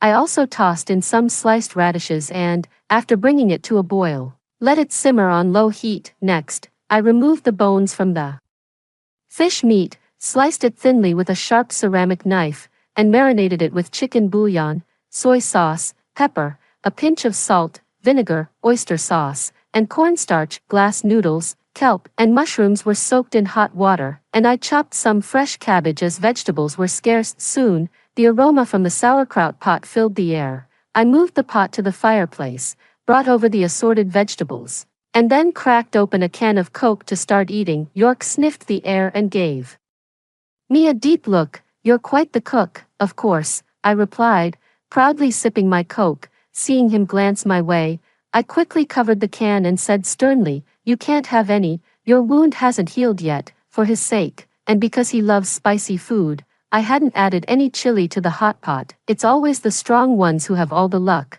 His leg had such a serious wound, yet it was healing nicely with just the anti-inflammatory medicines and the Yunnan Baiyao ointment I'd applied. Yesterday, when I changed his bandages, the swelling had gone down. He withdrew his gaze somewhat dejectedly and started to swish fish slices in the hot pot. They cooked quickly, needing just a moment in the boiling broth. I mostly picked out radishes to eat. The tender radishes had softened beautifully, absorbing the essence of the broth and becoming deliciously aromatic. They were so tasty I could almost swallow my tongue with them. I took out my phone and snapped a few photos, posting them on social media with the caption, on snowy days, hot pot is a must, as usual, visible only to that one neighbor. After posting, I tossed my phone aside and started competing with York for the meat. Eating with others always makes the meal more enjoyable. Soon, we had polished off the entire pot of sauerkraut fish, even using the broth to soak our rice. After dinner, with full bellies, York supported me as we walked around the house to aid digestion. Outside on the balcony, the heavy snow continued to fall, covering unknown lives beneath its white blanket. He stared out the window, his expression somber. I asked him, are you worried about your comrades? In this bitterly cold weather, the government and military, along with the power and other departments, are all doing their utmost to combat the snow disaster. He shook his head. Not just them, I'm more worried about. He didn't finish his sentence, but I knew what he meant. His concern was not only for his comrades but also for the disaster-stricken populace. I closed my eyes, suppressing the sourness at the back of my eyes.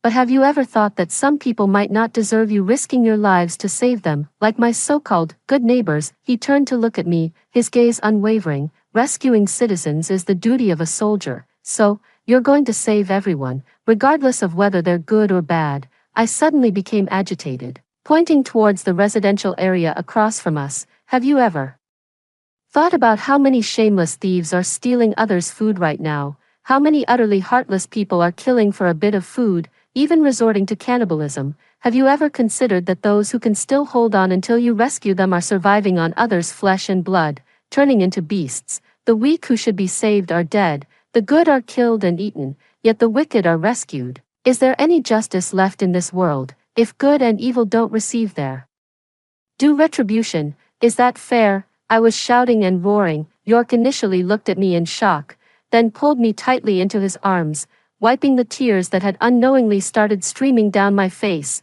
while gently patting my back. Don't be afraid, I'm here, I'm here. I leaned into his embrace, crying for who knows how long, until my emotions finally calmed down, and I pushed him away to go back inside, washing my face, brushing my teeth, and going to bed. Before sleeping, I checked my phone. The post on my social circle had greatly agitated everyone in that building. Nearly everyone had commented or mentioned me, some envying, others accusing me of being cruel for posting such photos during these times, and the green tea bitch and the white lotus were cursing me, wishing me dead. I snorted coldly. I just provoked you. What can you do about it? I sent a message to the white lotus and green tea bitch. Let's see who dies first. Then I threw away my phone and closed my eyes to sleep. That night, I had another nightmare. In the dream, it was still those demons in the building, snatching my supplies, frantically cutting my flesh. I cried, I pleaded, over and over,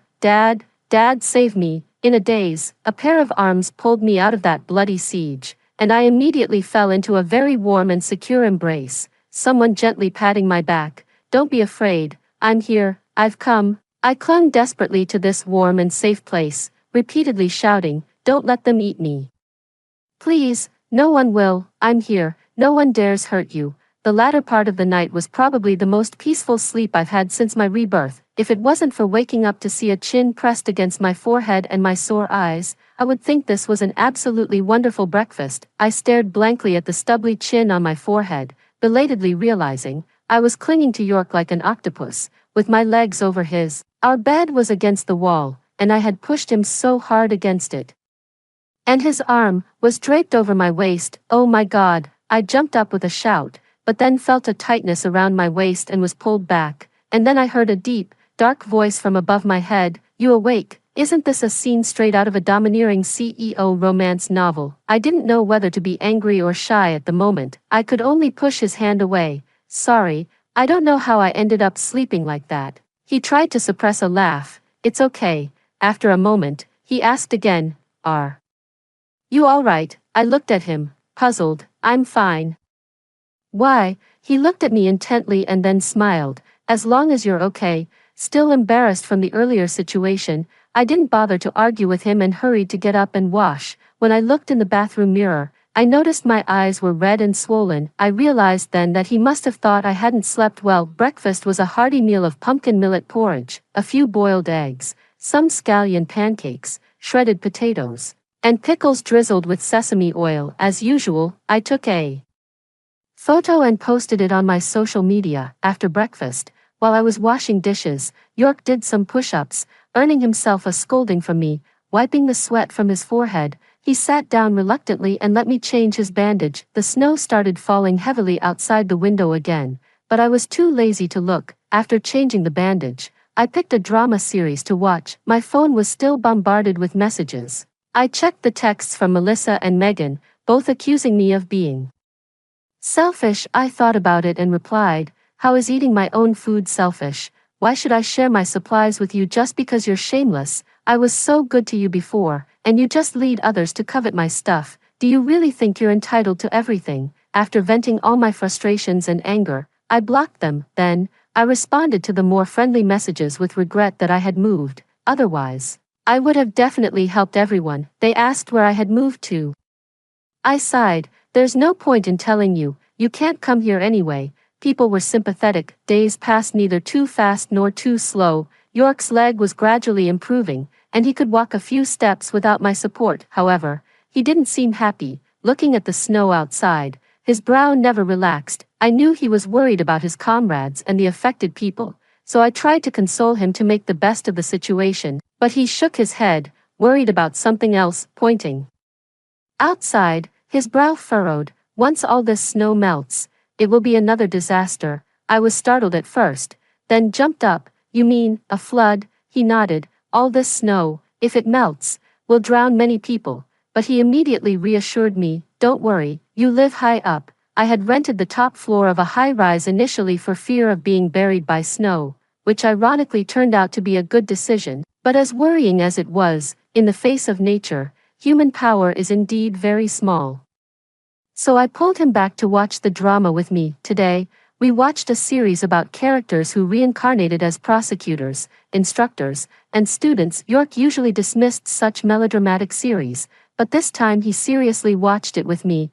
Then he asked me, "Does reincarnation really exist in this world?" I tensed up a bit inside, and after thinking it over, I nodded and said, "Maybe there is." He replied after a moment of silence, "If fate gives someone a chance to live again, one shouldn't dwell or sink into the hatred of their past life. Instead, one should look forward." His words struck me like a thorn, piercing deep into my heart. I asked him, "So what you mean is, a person who has been wronged and reborn should just overlook their enemy standing right in front of them, as if the harm never happened? That would be foolish." He shook his head.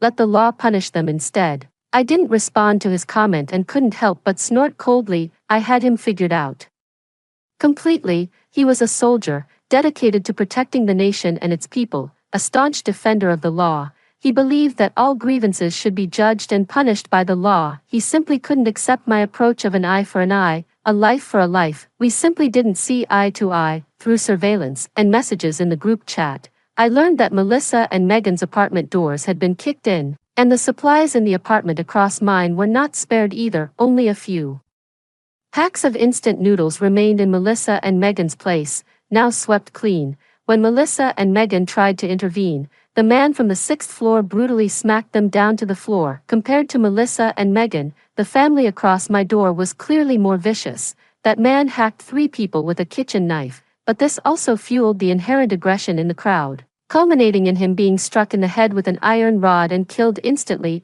I never expected that in this life. He would die first, yet compared to my previous life's tragic end, his death was all too easy, too cheap. This looting marked the beginning of a bloodthirsty robbery, where strong men first robbed the weak of their food, and once the weak were robbed, they turned on each other in a murderous frenzy. The scene was bloody and brutal, making me feel nauseous several times. Melissa and Megan didn't die. Not only did they survive, but they also threw themselves into the arms of the man from the 6th floor, becoming his mistresses just to survive this apocalyptic world. But they kept it secret. Hardly anyone knew. However, they couldn't hide it from me. In the surveillance footage, the two were seen cuddling up to that sleazy man without a hint of shame. I knew they would do something like this, so I pulled together the group of mothers I had previously befriended and fiercely spread the word about Melissa and Megan, warning everyone to watch their husbands. I also discreetly shared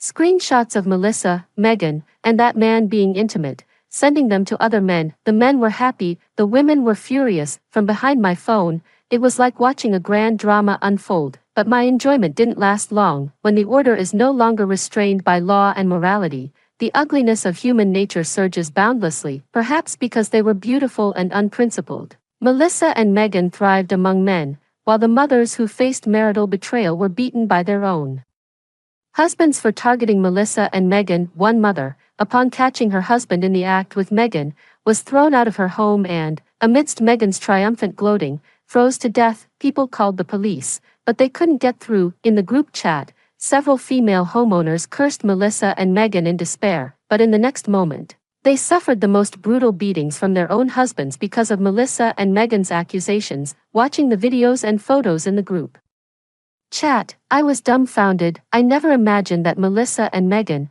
in the face of interests and survival, would completely abandon their bottom line as human beings. It was terrifying. A world without the restraint of law is truly terrifying. I turned off the surveillance, unable to watch any longer, and stopped posting pictures of food in my social media circles. I knew that even without my involvement, this scene would inevitably play out, and those people's deaths, it can't be blamed on me. But at this moment, my heart still feels uneasy. I began to act like an ostrich, spending my days cooking, cleaning, watching dramas, or playing cards and chess with York. Ever since I woke up in his arms that day, I miraculously found myself in his embrace every morning, and he would look at me, his face showing a helpless expression. Hey, no wonder I've been feeling warmer these days. At first, I was quite embarrassed, but after a few days, I felt completely justified. You eat my food, drink my drinks, so what's wrong with you being my personal heater? When it was time to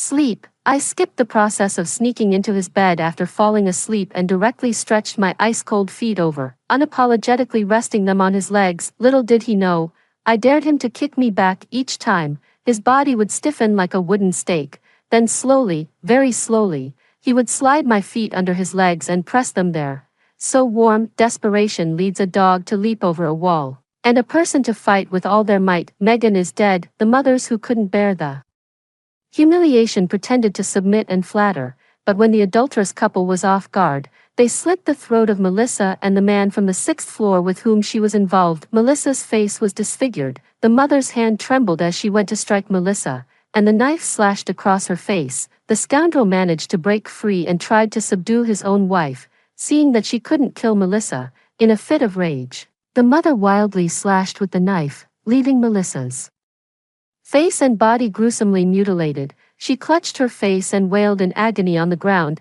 I hated both of them, but seeing them end up like this didn't bring me any joy. How many places and people in this world are currently experiencing the same tragedies? There are deserving and innocent ones in that building, like those adorable children. At this moment, their parents are doing everything they can to protect them, but against those beastly predators, these young parents have limited strength.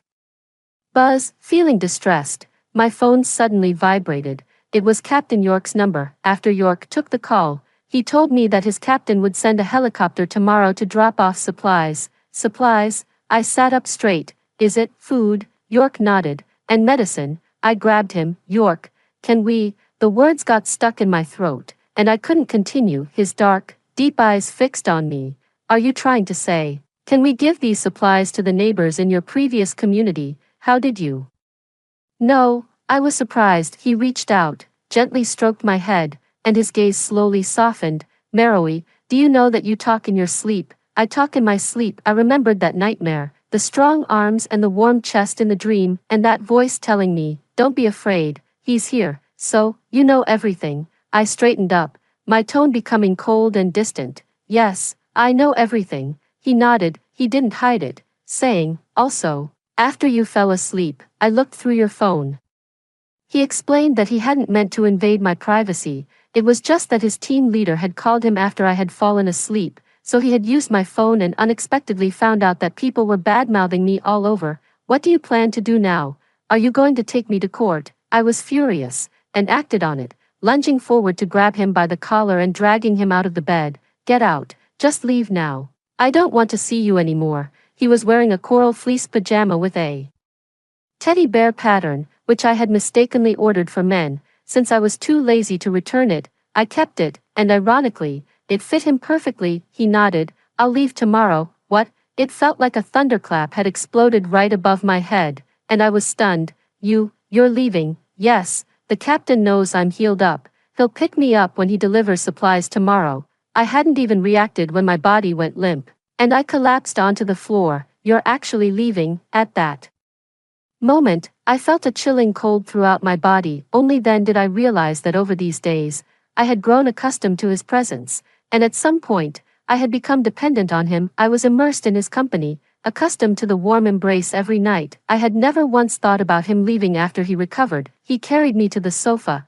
wrapped me tightly in a blanket, and then, blushing and with some hesitation, he asked, Do you not want me to go? My tears immediately started flowing, but stubbornly, I turned my face away. Not at all. He fell silent. After waiting a long time without a response, I couldn't help but turn back, only to see his eyes filled with sorrow and disappointment, which immediately softened my heart. After a moment of thought, I asked, So, if I don't want you to go, could you stay? His eyes lit up momentarily, then dimmed again, and guilt appeared on his face as he gently shook his head. I can't. I'm a soldier. I have my duties. My brief hope shattered instantly. That night, I tossed and turned, unable to sleep. York reached out, clumsily patting me, trying to soothe me to sleep like one would with a child. Instead, it made me even more awake. After a while, I decided to sit up and said to York, How about I tell you a story? I slowly revealed the nightmares of my past life to him. I told him how cowardly I was,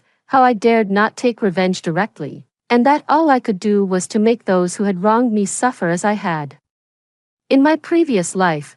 through the possession of supplies that made them targets. I also told him that if Melissa and Megan hadn't maliciously drawn attention to me like they did in the past life, I wouldn't have taken the actions I did. Moreover, I even hid some food in the secret compartment of the cabinet in the other room, which I would give to them if they hadn't intended to harm me this life. I shared so much, so much. York held me tightly and listened silently throughout the whole time, never doubting the bizarre things I told him from beginning to end. After I finished speaking through my sobs, he wiped my tears away and exclaimed, "No wonder you've stockpiled so much." He told me that he had suspected something earlier because it wasn't normal for someone to hoard so much specifically, but he could see I wasn't a bad person, so he chose to observe first. Then, there were my nightmares and the secrets hidden in my phone. However, the idea of reincarnation was too absurd, and he found it hard to believe, which is why he had asked those questions through the drama series. He said that my experiences pained him,